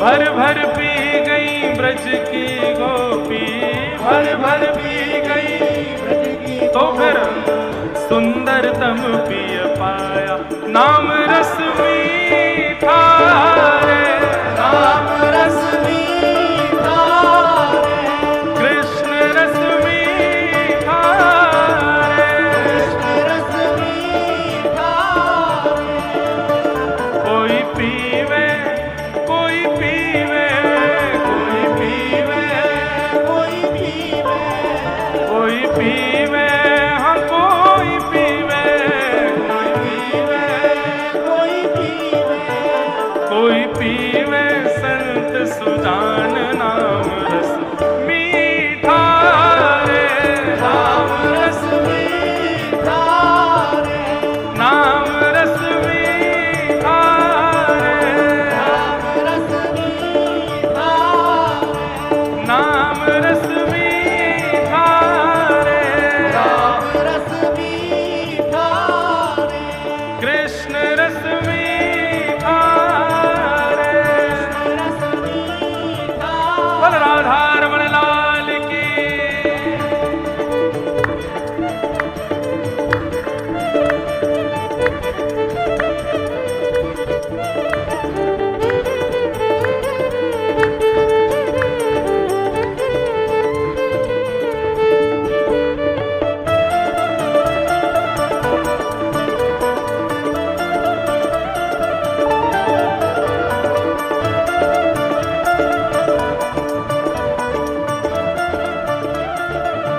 और कौन ने पियो है?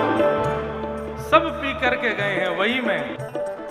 हाँ ऐसा पी गया संत कबीरा, मन हरि पाछे डोले भैया रे, मन हरि पाछे डोले भैया रे, मन हरि पाछे डोले।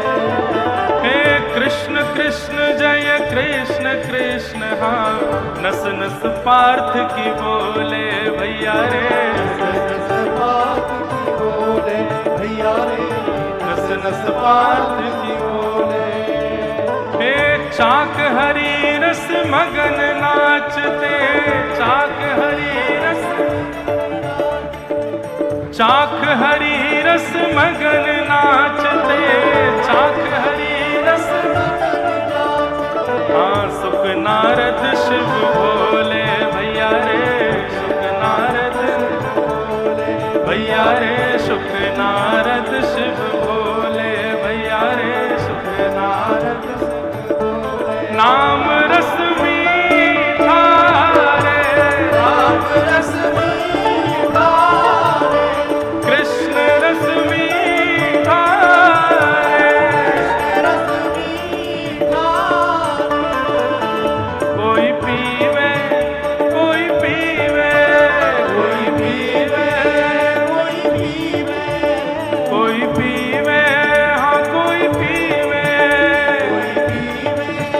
कोई पीवे, ओ कोई पीवे संत सुजान नाम रस मीठा रे, नाम रस मीठा रे, नाम रस मीठा रे, रस मीठा रे, कृष्ण रस मीठा रे, रस मीठा रे, नाम रस मीठा रे, रस मीठा रे, कृष्ण रस मीठा रे, रस मीठा रे, नाम रस मीठा रे, रस मीठा रे, कृष्ण रस मीठा रे।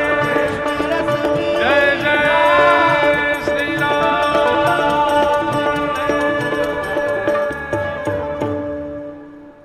पिबत भागवतम रसमालयम, मुहुर्हो रसिका भुवि भावुका। श्रीमद् भागवत की कथा सुनना नहीं है, पिबत भागवतम पियो। अब आप कहोगे महाराज जी अब आप ये कह रहे हो मंच से, आपको कहने में सरलता लग रही है, हम लोग भी बस सुन ले रहे हैं, लेकिन ये पीने का विषय नहीं है तो सुनने का विषय है नहीं। अभी जब हम वो पद ढूंढ रहे थे ना, हरि जी तुम बहुत अनुग्रह किए, तब मुझे एक पद और दिखा। सूरदास जी, वो अपने गोस्वामी तुलसीदास जी क्या कह रहे हैं, जो मोहे राम लागते मीठे, जो मोहे राम लागते मीठे। यदि नाम रस पिएंगे, भागवत की कथा को पिएंगे, ठाकुर जी के सुंदर चरित्र को पिएंगे, तो फिर स्थिति क्या होगी? तो नवरस सठ रस रस अनरस, जाते सब हैं सीठे। बोले जा दिन आपने पिबत भागवतम रसमालयम, जिस दिन ठाकुर जी की कथा को पी लिया ना, जा दिन ठाकुर जी के सुंदर भाव को पी लिया, उस दिन क्या होगा? बोले तो नवरस सठ रस रस अनरस। ये संसार के जितने रस हैं सब अनरस लगेंगे, फिर इनमें कहीं रस नहीं आएगा, इनमें कहीं सुख नहीं मिलेगा। हमारी अपनी स्थिति बताऊं, पूज्य गुरुदेव भगवान बैठे हैं फिर भी बता दे रहा हूं, हम सबसे ज्यादा बचते हैं किसी के ब्याह में जाने से। गोविंद भार्गव जी मुझे इससे पहले ब्याह में ही मिले थे एक में लेकिन मैं ब्याह में जाने से बहुत बचता हूं। क्यों? बुरा नहीं मानिएगा अगर मैं किसी के ब्याह में गया हूं, वो यहां बैठा हो, क्योंकि ब्याह में जब वो दो जोड़ाओं को कहते हैं अरे राम जानकी से लग रहे हो, अरे बिल्कुल श्यामा श्याम से लग रहे हो, तो मुझे बहुत गुस्सा आता है। फिर मुझे लगती है भैया अभी तुमने वो देखे ही नहीं है तो तुम उनसे कंपेयर कैसे कर सकते हो इनको?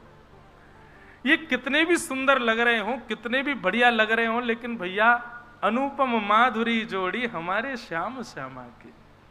हितवंश महाप्रभु कहते हैं हित हरिवंश करी न्यो छावर चिरजियो यह जोड़ी, बसो मुरे नैनन में यह जोड़ी, नव दुल्हे ब्रजराज सावरो दुल्हन राधा गोरी। ठीक है अच्छे लगते हैं दुल्हा दुल्हन, लेकिन उनको कंपैरिजन मत करो कि भैया वो राम जानकी जैसे लग रहे हैं या राधा कृष्ण जैसे लग रहे हैं, रुक्मणी कृष्ण जैसे लग रहे हैं। हम क्यों ऐसा कहते हैं कि ये रस उससे मिल रहा है? क्योंकि अभी राम रस लिया नहीं है, अभी तक पिबत भागवतम रसमालयम स्थिति हुई नहीं है। यदि ये स्थिति हो जाएगी तो ये होगा, तो नवरस सठ रस रस अनरस है जाते सब सीठे, फिर कोई नहीं भाता। बंचक विषय विविध तनुधारी, अनुभव सुने अरुढ़ी थे, जो मोहे राम लागते मीठे, राम लागते मीठे, जो मोहे राम लागते मीठे।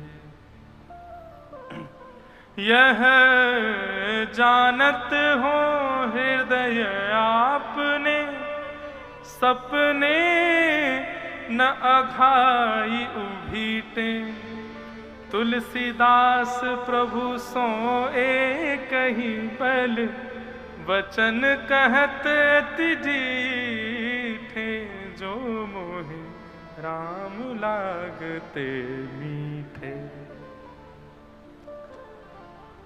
जा दिन ठाकुर जी प्रिय लग गए, जा दिन पिबत भागवतम रसमालयम, ये स्थिति हो गई। अभी तक आप सुन रहे हैं कथा को, इसलिए बाकी के रस भी सुनने और लेने की इच्छा मन में होती है। जा दिन आपने भागवत को पी लियो, वादन और कोई रस लेवे की इच्छा होगी नहीं। और इसका प्रमाण है, प्रमाण क्या है? स्वयं श्री सुखदेव जी महाराज, पूज्य गुरुदेव भगवान वर्णन करते हैं कथाओं में। चौथे दिन जब कृष्ण जन्म होने वाला था, तो कृष्ण जन्म को 2 श्लोकों में सुना करके, संपूर्ण कृष्ण लीला को 2 श्लोकों में सुना करके श्री सुखदेव जी महाराज मौन हो गए। परीक्षित कहने लगे, बोले भगवान आपने 2 श्लोकों में संपूर्ण कृष्ण कथा सुना दी, विस्तार से सुनाओ ना।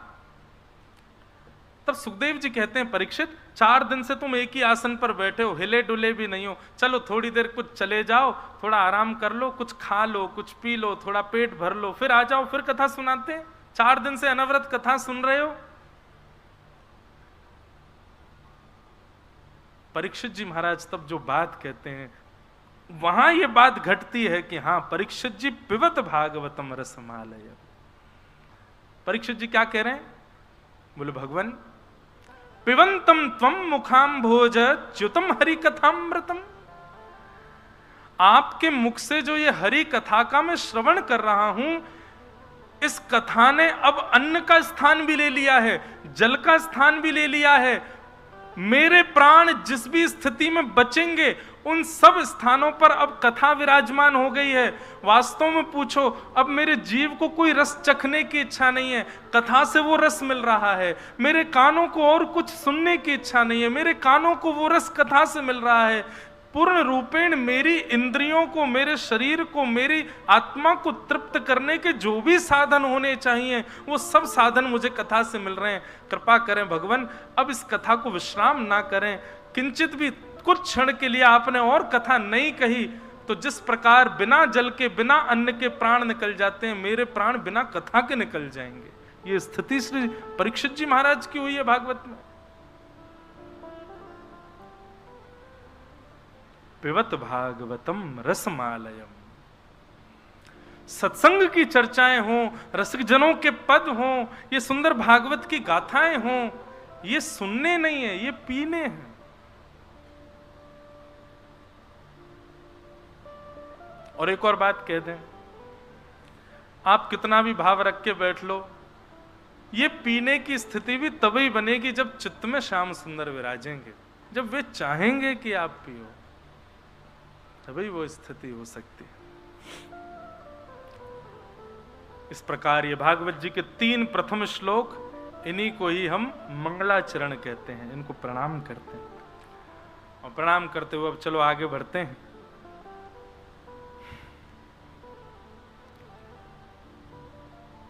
सौनकादि ऋषि, 88,000 सौनकादि ऋषियों ने 6 प्रश्न किए हैं श्री सूत जी महाराज से नैमिषारण्य क्षेत्र में। किम श्रेय शास्त्र सारः क स्व अवतार प्रयोजनम, किम कर्म के अवतारश्च धर्मः कम शरणम गतः। 6 प्रश्न है। किम श्रेय, ठाकुर जी के अवतार का श्रेय किसको जाता है? भक्तों के लिए आते हैं कि राक्षसों को मारने आते हैं? किसके लिए आते हैं ठाकुर जी? पहला प्रश्न। दूसरा प्रश्न, शास्त्र सारः का हमारे इतने सारे शास्त्रों का सार क्या है? तीसरा प्रश्न, स्व अवतार प्रयोजनम, भगवान के अवतारों का प्रयोजन क्या है? क्यों कभी मानव बन के आते हैं, तो हमने सुना है कभी ठाकुर जी जानवर भी बने आते हैं, ठाकुर जी कभी कूर्म बने आते हैं, नृसिंह बने आते हैं, कच्छप बनाते हैं। ये बार बार रूप बदलने का कारण क्या? जब ठाकुर जी एक है तो एक ही रूप में आ जाए। स्व अवतार प्रयोजनम किम कर्म, भगवान आके करते क्या है? के अवतारश्च, भगवान के अवतार कितने हैं? और अंतिम प्रश्न, धर्म कम शरणम गतः, भगवान धर्म स्थापित करके चले गए, ठाकुर जी के जाने के बाद धर्म किसकी शरण में गया? इन 6 प्रश्नों में अब आगामी 6 दिनों की कथा चलेगी। 7 दिन की कथा इन 6 प्रश्नों में निर्मित है। सूत जी महाराज ने जैसे 6 प्रश्न सुने, कुछ कहने से पहले अपने गुरु को प्रणाम किया। बंधुओं, एक बात सदैव याद रखो,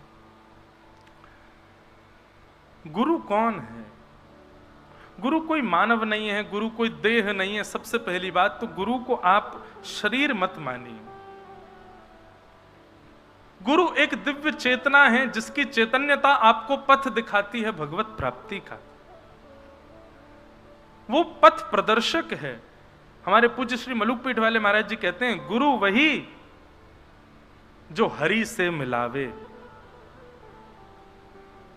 गुरु वही जो विषय विकार छुड़ावे, गुरु वही जो संशय समाधान करावे, और गुरु वही जो सब छोड़ वृंदावन बसा दे, वो गुरु। ये चतुर लक्षणों से युक्त जो है वो गुरु है। पहला क्या? गुरु वही जो हरि से मिलावे। अच्छा देखो, हरि से मिलावे का मतलब क्या है? हरि जनों से मिलावे। हरि के जो जन हैं, भाई सीधे प्रेसिडेंट से थोड़ी मिल पाओगे। पहले उनके पीए के पास जाओ, नीचे काम करने वालों से, उनसे पहले दोस्ती बनाओ, यारी, उनसे थोड़ी अच्छी बैठक उठक बनेगी, तभी तो प्रेसिडेंट के पास जाओगे। तो गुरु कौन? जो हरि जनों से मिलावे, जो आपको बता दे कि भैया संत कौन है, जो आपको बता दे वैष्णव कौन है, किसकी शरणागत होनी है, किसकी संग करनी है, किसकी संगति में रहना है। ऐसे लक्षण जो बतावे वो गुरु। गुरु वही जो विषय विकार छुड़ा दे, जिसके प्रवचन से, जिसकी वाणी से, जिसकी उपस्थिति से, जिसके दर्शन से आपके जितने भी विषय हैं, जितने भी दूषित विकार हैं, जिनको आप चाह करके भी नहीं छोड़ पाए थे, जिसके वचन कहने मात्र से आपके वो विषय विकार छूट जाएं, समझना, ये हमारे गुरु हैं। ये गुरु जो विषय से दूर कर दे। गुरु वही जो संशय समाधान करा दे। अच्छा देखो, प्रश्न पूछने पर उत्तर मिले और उत्तर मिलने पर समाधान हो, ये एक श्रेष्ठ क्वालिटी नहीं है। कई जगह तो ऐसा मानो कि श्रेष्ठ उत्तम स्थिति क्या है, प्रश्न पूछा ही नहीं, सोच के गए थे, पर गुरुदेव को देखते ही प्रश्न भूल गए, समाधान भी मिल गया। ये समझो, ये उत्तम श्रेणी है। अच्छा, एक आपको चमत्कार बताएं। वैसे मैं चमत्कार दिखाता नहीं, हमारे मित्र हैं वही दिखाते हैं, पर हमको एक चमत्कार आता है। और हमको क्या, हर भागवत के पंडाल में एक चमत्कार होता है। क्या? आप प्रश्न मन में सोच करके बैठो। हाँ, प्रश्न ये नहीं होना चाहिए कि मेरे एग्जाम है, कल मैं पास कैसे होऊंगा। प्रश्न ये नहीं होना चाहिए मेरा पाम टूट गया, सही कैसे होगा। प्रश्न ये नहीं होना चाहिए मुझे कोई बीमारी होगी, वो ये सब नहीं भैया। प्रश्न भगवत संबंधी हो, आध्यात्म संबंधी हो, आप मन में विचार करके बैठ जाओ कथा में। वैसे तो निश्चित है कि 4 घंटे की कथा के क्रम में आपका उत्तर मिल जाएगा, पर यदि 4 घंटे में एक दिन में नहीं मिले तो अगले दिन फिर आओ। वैसे तो 7 दिन सुनो, पूरी प्रतीक्षा करो 7 दिन तक। 7 दिन में आपके संशय का समाधान निश्चित होगा, बिना पूछे होगा, ये निश्चित है। आज कोई एक बालक हमसे मिलने आए, बोले महाराज जी कल हम कथा में बैठे थे तो हमारे मन में आ रहा था, महाराज जी इतना वृंदावन का रस कह रहे हैं, एक श्लोक की एक छंद कह दें राधा रस सुधा निधि का। बोले महाराज जी मैंने सोचा और आपने तुरंत ही बोल दिया। अब मैंने कहा भाई मैं कोई चमत्कारी नहीं हूं, तुम ये मत समझना कि मुझे पता थी कि तुम बोल रहे हो और मैंने बोल दिया। ये भागवत जी का ये पंडाल का औरा ही अलग होता है। ये भागवत जी यहां विराजमान हो गई, फिर ये सामान्य स्थान नहीं है। यहां आप विचार करके बैठो, आप जो विचार करेंगे वो होगा, निश्चित होगा, आपके संशय का समाधान होगा। तो गुरु वही जो संशय समाधान करा दे, और गुरु वही जो सब तज वृंदावन बसा दे, सब छुड़वा करके वृंदावन में बसवा दे। अच्छा देखो, पता नहीं क्यों मेरे मन में ज्यादातर ऐसा भाव आता है, तन से किसी का त्याग करना ये इतना आवश्यक नहीं है। हां, विषय भोगों का तो त्याग करना है, पर तन से आप, जरूरी नहीं है कि आप अपने अपने स्थानों का त्याग करो और वृंदावन में। मैं कितने ऐसे लोगों को जानता हूं, बुरा ना माने, कान पकड़ के क्षमा, कितने ऐसे लोग जो सब छोड़ करके वृंदावन आ गए, लेकिन उनके मन में कोई किंचित भी फर्क नहीं पड़ा। और कितने ऐसे लोगों को जानता हूं जो कोसों दूर वृंदावन से रहते हैं, लेकिन चित्त में 24 घंटे वृंदावन की स्मृति बनी रहती है। असली ब्रजवासी तो वो हैं जिनके चित्त में एक क्षण के लिए भी ठाकुर जी का वियोग नहीं होता। तो कई बार आप तन से त्याग करने में कोई बहुत सरलता होती है, तन से छोड़ देना बड़ा आसान होता है, मन से छोड़ के दिखा। और हम मानव इतने निपुण हैं नाटक करने में, नाटक करने की क्वालिटी हम सबके अंदर होती है। तो कई बार ऐसी परिस्थिति बन जाए कि तन से आप त्याग ना कर पाओ, स्थान का, घर का, आदि आदि जगहों का, वृंदावन आने के लिए, तो नाटक करो, मां रहवे को नाटक करो, पर मन से नित्य वृंदावन का स्मरण करो।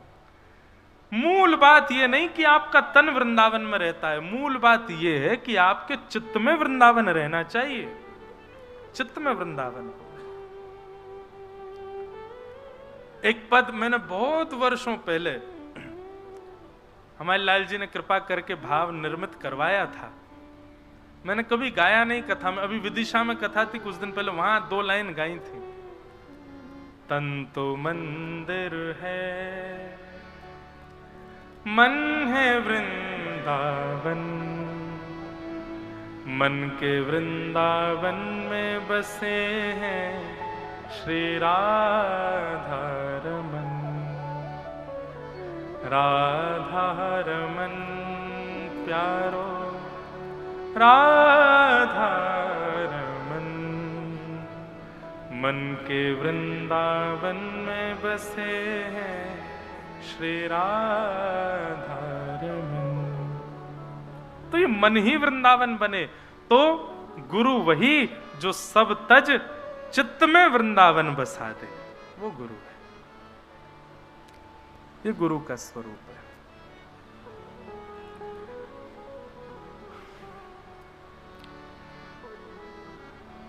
श्री सूत जी महाराज ने अपने गुरु को वंदन किया। यम प्रव्रजंत मनुपेत मपेत कृत्यम द्वैपायनो विरह कातरया जुहाव, पुत्रेति तन्मयतया तरवोभिने दुस्तम सर्वभूत हृदयम मुनिमान तोष्मे। श्री सुखदेव जी महाराज की जय। हम सबके गुरु हैं श्री सुखदेव जी। और ये सुखदेव जी कौन है, कल मैं बता रहा था ना, तरुवर छाओ तीर यमुना के सुआ पढ़ावत डोले। श्री किशोरी जी ने ही श्री सुखदेव जी को भागवत के वक्ता के रूप में प्रतिष्ठित किया है। कथा कैसी है? कोपी कदाचिन मणि पिंजरस्थम सुको वचो वाचयितुम प्रवत्त, आनंद कंद ब्रजचंद कृष्ण गोविंद दामो दर माधवेति। किशोरी जी नित्य अपने सुख पक्षी को ठाकुर जी का नाम याद करवाती हैं। कृष्ण, माधव, गोविंद, गोपाल, मधुसूदन, ये सारे नाम उनको याद करवाती हैं। अब दिन भर वो तोता बैठा बैठा पिंजरे में कृष्ण, माधव, गोपाल, हरि, मधुसूदन यही बोलता रहता है। किशोरी जी बड़ी प्रसन्न होती हैं, 24 घंटा वो नाम गाता रहता है। लेकिन एक दिन श्याम सुंदर पधारे, सब सखियों ने प्रणाम किया, सबने वंदन किया, उस सुख पक्षी ने प्रणाम नहीं किया। ठाकुर जी जब वहां से चले गए तब किशोरी जी ने पक्षी से पूछा, अरे मैं तो को 24 घंटा नाम याद कराती रहूं, तेने श्याम सुंदर को प्रणाम क्यों नहीं कियो? तो वो सुख पक्षी बोलो, कौन श्याम सुंदर? बोले जिनको तू नाम गावे वही श्याम सुंदर। बोले मोए तो बस नाम पता है, मोए ये थोड़ी पता हो श्याम सुंदर है कौन।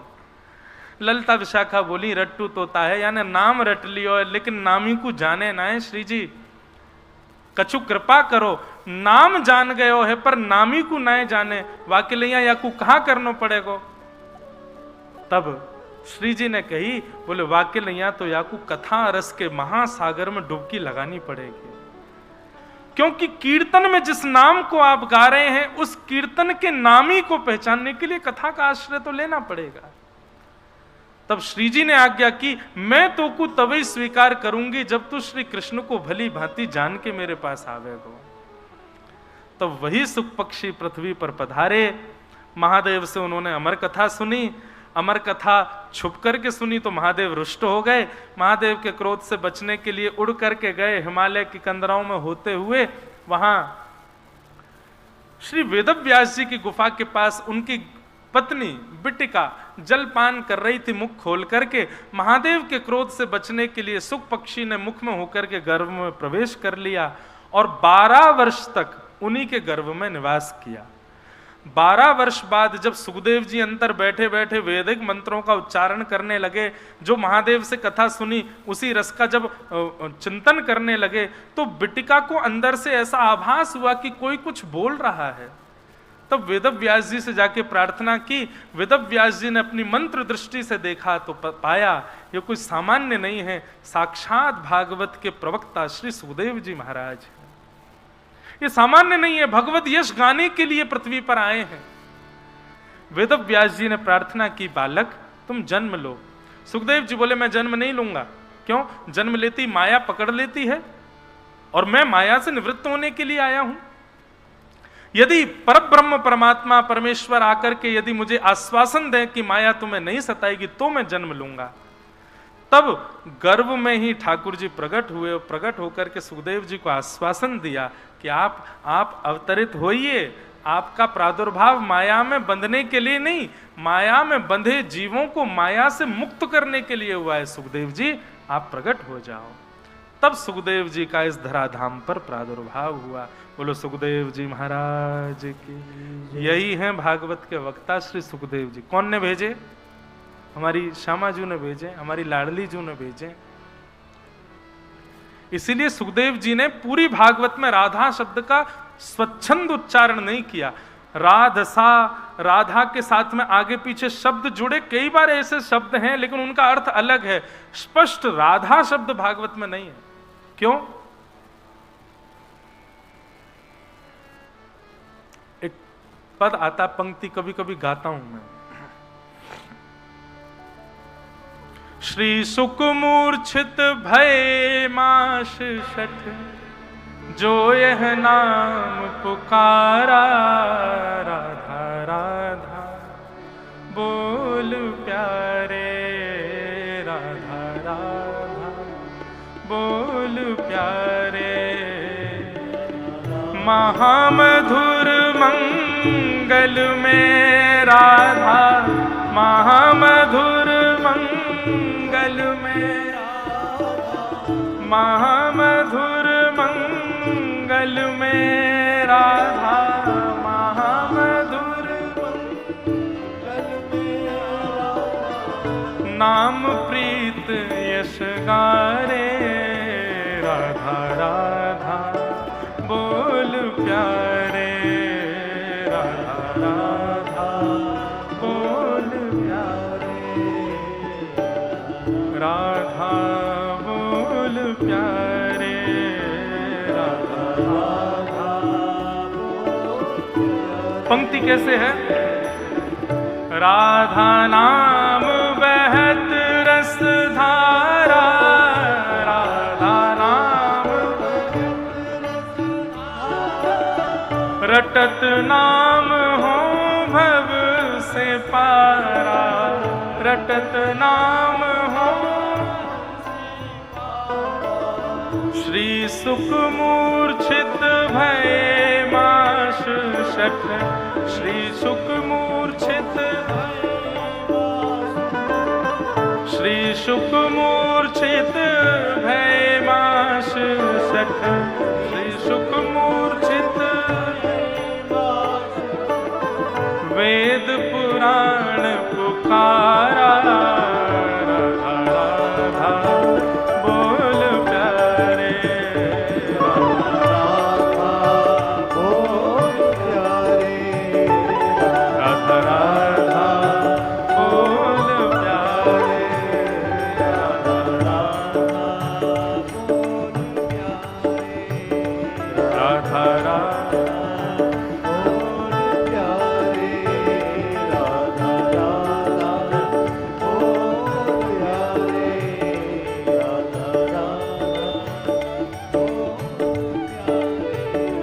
राधा राधा बोल प्यारे, राधा राधा बोल प्यारे, राधा राधा बोल,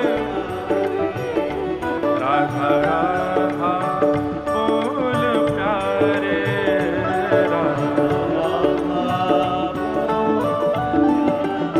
प्यारे, बोलो वृंदावन बिहारी लाल की। आज परम सौभाग्य है हमारी कथा के मध्य में परम पूजनीय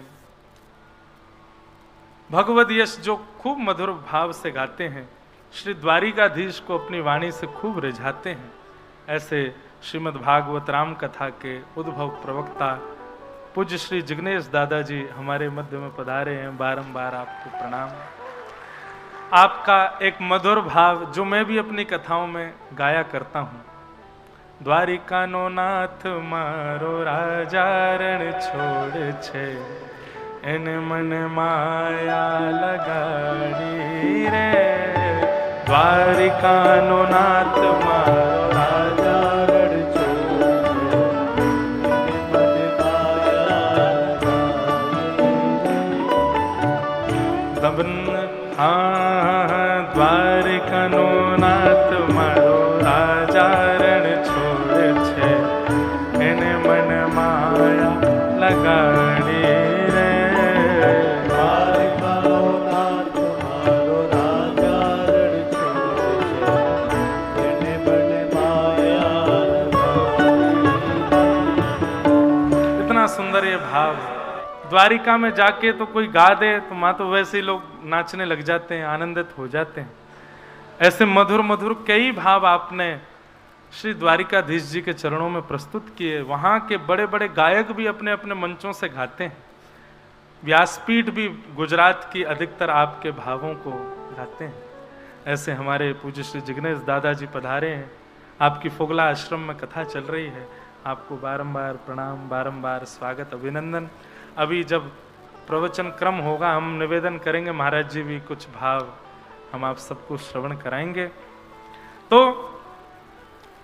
राधा नाम बहत रस धारा, रटत नाम हो भव से पारा, श्री शुक मूर्छित भय माश शट, वेद पुराण पुकारा, राधा राधा बोल प्यारे, राधा राधा। तो श्री सुखदेव जी की गुरु हैं और मुझे श्लोक स्मृति में नहीं है, लेकिन मैं कल जरूर बताऊंगा। कुछ लोगों के नाम कभी भी स्वच्छंद बोलने नहीं चाहिए। अपना नाम, अपने गुरुजनों का नाम, हम जिससे बहुत प्रेम करते हैं उसका नाम, एक पुत्र का नाम, घर में एक ही पुत्र है उसका नाम, या एक ही पुत्री है उसका नाम स्वच्छंद नहीं बोलना चाहिए। उसको फिर हम कुछ अन्य भाव से पुकारते हैं। एक पुत्र है तो लाला बोलेंगे, उसका एक निकनेम रख देंगे, प्रिय सा कुछ भी उससे बुलाएंगे।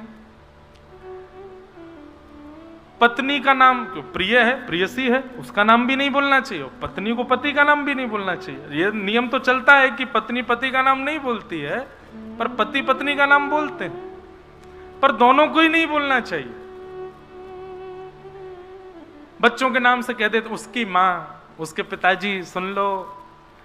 अब लोग इसको सोचते हैं कि ये पुराना फैशन है, पहले संकोच में नहीं, ये शास्त्रीय प्रमाण है, नहीं बोलना चाहिए नाम। और आप कहेंगे इससे होगा क्या, नाम बोलते हैं तो आयु घटती है, आयु कम होती है।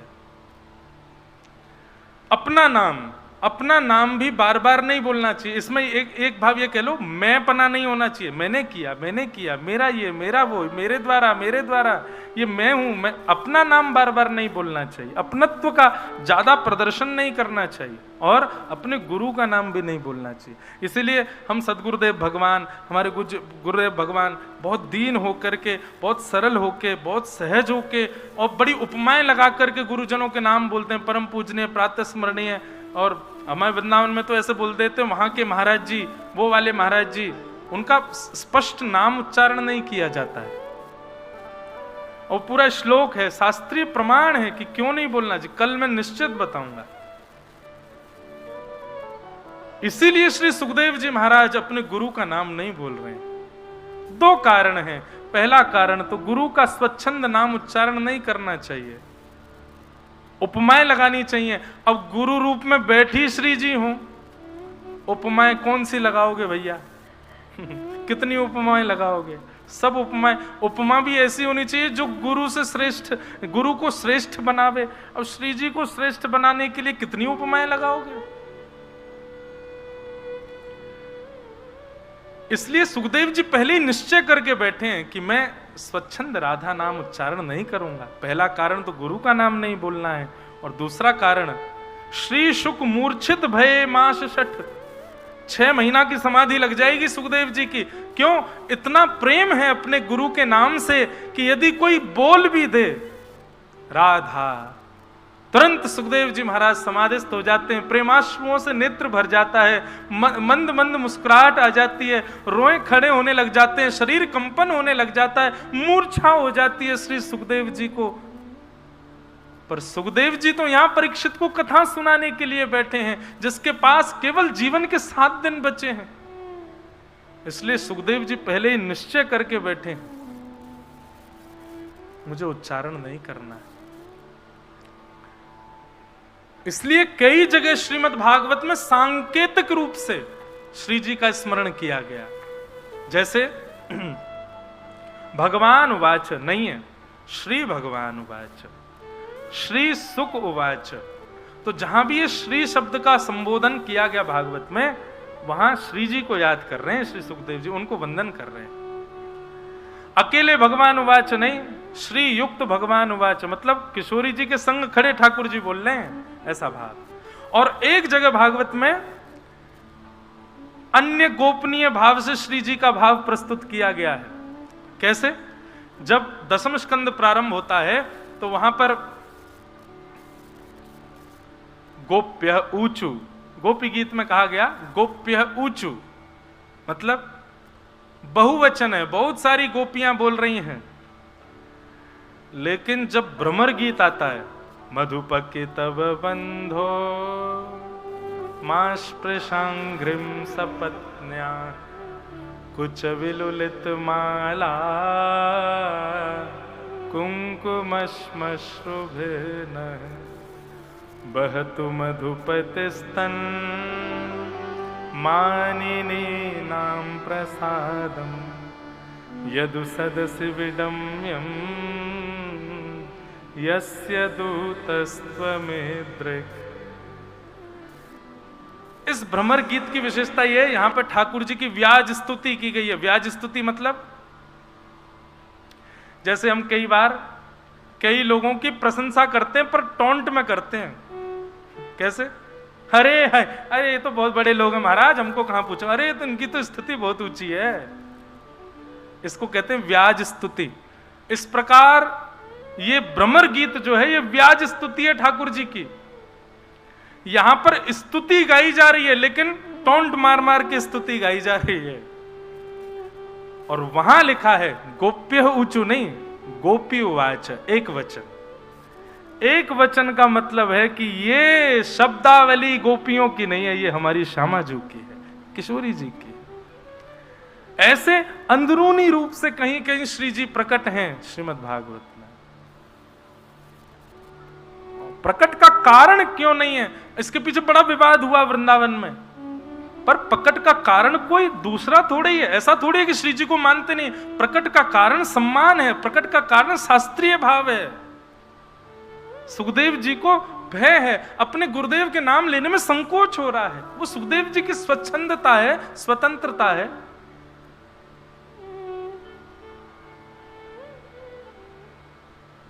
तो ऐसे सुखदेव जी भागवत के वक्ता हो, उनको हम प्रणाम करते हैं। बोलो सुखदेव जी महाराज की जय।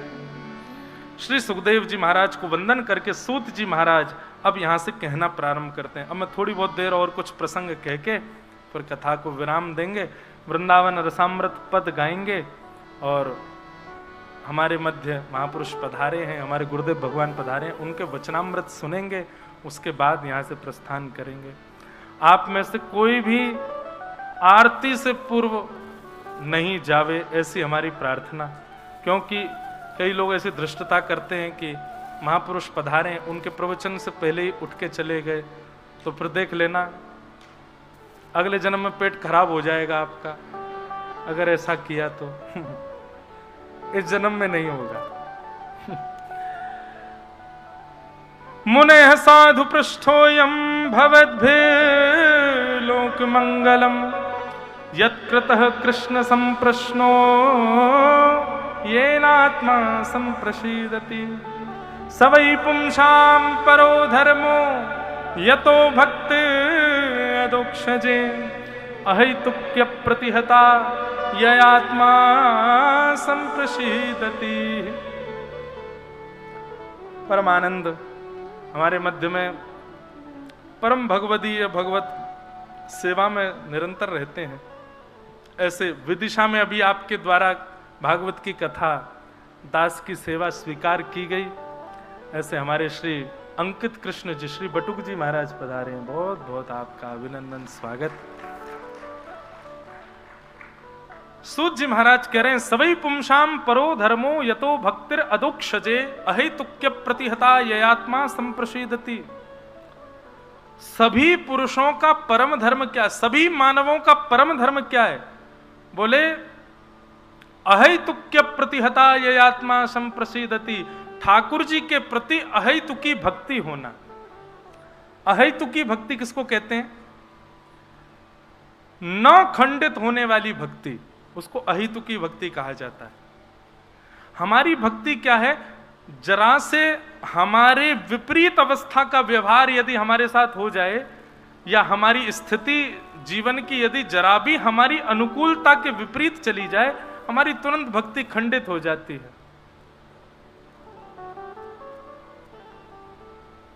नहीं, चाहे कुछ हो जाए, आपकी भक्ति खंडित ना हो।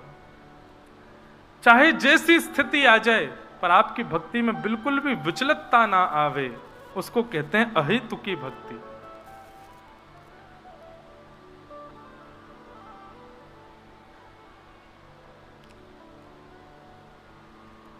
अहेतुकी भक्ति। अनेक प्रसंग हैं अहेतुकी भक्ति के। भक्तिमती मीराबाई, उनके जीवन का एक प्रसंग आता है कि मीराबाई का जिनके साथ विवाह हुआ,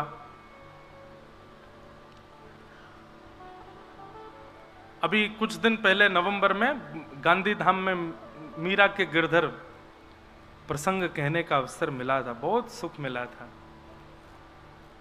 तो मीराबाई वैसे तो अपना श्रृंगार सहज ही करती थी, वही श्रृंगार करती थी जो जिससे ये प्रतीति हो कि वो ठाकुर जी की हैं। खूब उनको गहने दिए जाते, राजकीय वस्त्र दिए जाते, परंतु वो अपना श्रृंगार करती नहीं थी। पर एक दिन पता नहीं शरद पूर्णिमा का समय था, मीराबाई को आज इस बात की प्रतीक्षा थी कि रास विहार होगा,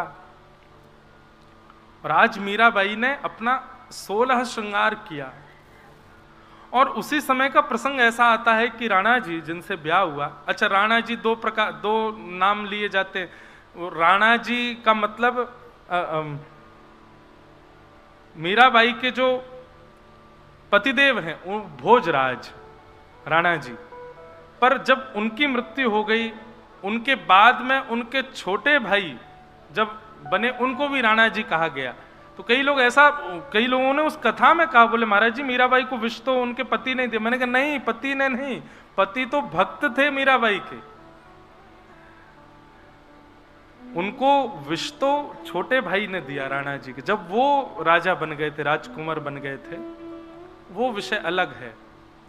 तो राणा जी जो थे वो एक जगह युद्ध करके आए थे और उस युद्ध में उनको बहुत पीड़ा हुई थी, कई सारे बाण लगे थे, घायल अवस्था में थे राणा जी।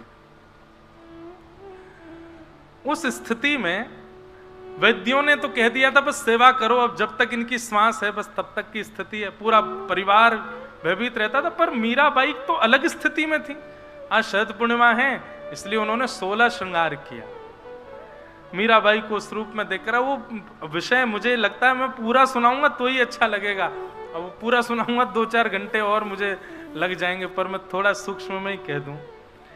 मीराबाई के रूप को देख करके उनके पतिदेव ने कहा, आज आपके रूप को देख करके मुझे लगता है, वो बार बार मीराबाई से यही प्रार्थना करते थे कि आप तो बस मेरे सिर पे हाथ रखो कि आप जैसी भक्ति मेरे भीतर आ जाए।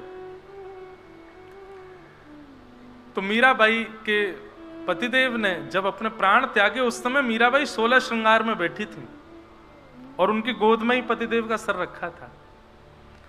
सबने आकर के ताने दिए, सबने आकर के खूब सुनाया, बोले तेरे ही ऐसे रूप स्वरूप बनाने से और तेरे इस प्रकार की स्थितियों से ही तेरा आज सौभाग्य चला गया, तेरा पातिव्रत धर्म टूटा है, इसीलिए कम उम्र में तेरा पति चला गया।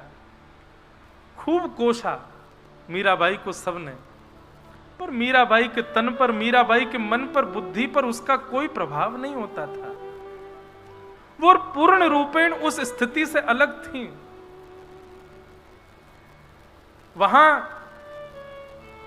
स्थिति तो मातम की थी, पर मीराबाई तब भी एकांत में श्री गिरधर लाल जी की सेवा कर रही थी और वहां एक प्रकार से रास के भाव में ऐसा विचार कर रही थी कि श्याम सुंदर के साथ रास विहार हो रहा हो।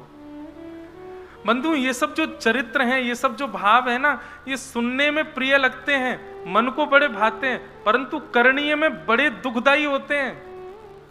लोग आपको एक उपाधि दे देंगे पागल की, ये पागल हो चुका, हमारे किसी काम का नहीं है। बताओ घर में क्या स्थिति और ये रास विहार की भूमिका निभा रहे हैं। वास्तविकता में पूछो तो इसी को कहते हैं अहेतुकी भक्ति, जो किसी भी प्रभाव से, किसी भी कारण से आपकी भक्ति को आपसे दूर ना होने देवे। आपका जो प्रेम पहले था ठाकुर जी से, वो सदैव बना रहे ठाकुर जी के प्रति, इसी को कहते हैं अहेतुकी भक्ति।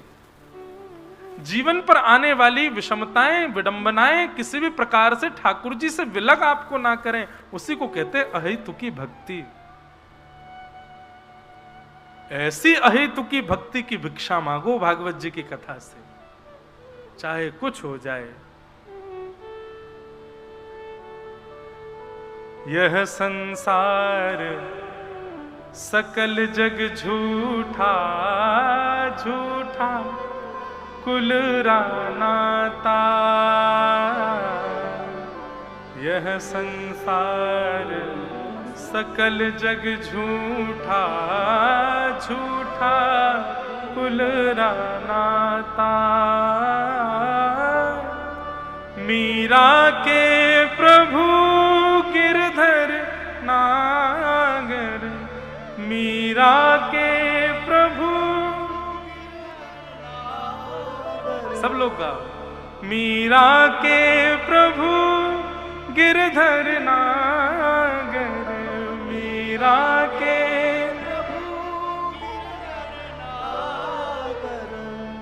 चरण कमल चितराची, गिरधर जन्म मरण रासा थी, गिरधर जन्म मरण रासा थी। हो आए नाय बिसरूए दिन राती, हो आए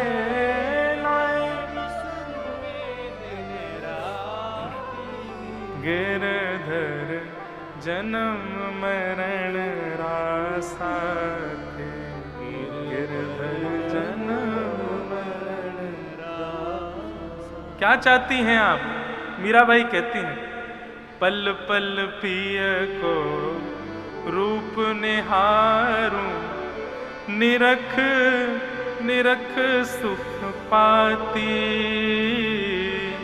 पल पल पिय को रूप निहारूं, निरख निरख सुख पाती। पल पल पिय को रूप निहारूं, निरख निरख सुख पाती। पल पल पिय को रूप निहारूं, निरख निरख सुख पाती। दोए कर जोड़ा रज करूं छु, दोए कर जोड़ा रज,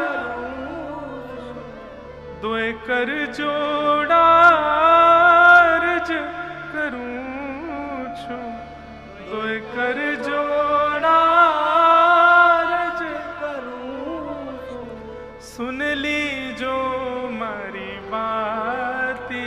गिरधर जन्म जन्म रासाती। गिरधर जन्म जन्म रासाती। इनके बिन मोहे सल न परत है, जानत मेरी छाती। इनके बिन मोहे सल न परत है, जानत मेरी छाती। ऊंचे चढ़ चढ़ पंथ निहारूं, ऊंचे चढ़ चढ़ रोए रोए अखियां प्यासी। गिरधर जन्म मरण रासा। गिरधर जन्म मरण रासाती। गिरधर जन्म मरण रासाती। गिरधर जन्म मरण रासाती। इसे कहते हैं अहेतुकी भक्ति। किसी भी प्रकार की स्थिति आपकी भक्ति को डगमगाने ना दे। बंधुओं, यही मान लीजिए कि स्थितियां भी ठाकुर जी भेजते हैं देखने के लिए कि देखें अब विचलित होता है कि नहीं, अब मेरी सेवा में न्यूनता लाता है कि नहीं, अब मुझे कुछ समय के लिए त्यागता है कि नहीं। तो इसलिए अहेतुक्य प्रतिहता ययात्मा संप्रसीदति। सभी मानवों का, वैष्णवों का यही धर्म है, चाहे जो हो जाए, अहेतुक्य प्रतिहता। अहेतुकी भक्ति करो ठाकुर जी की, कैसी भी स्थिति आ जाए छोड़ो न।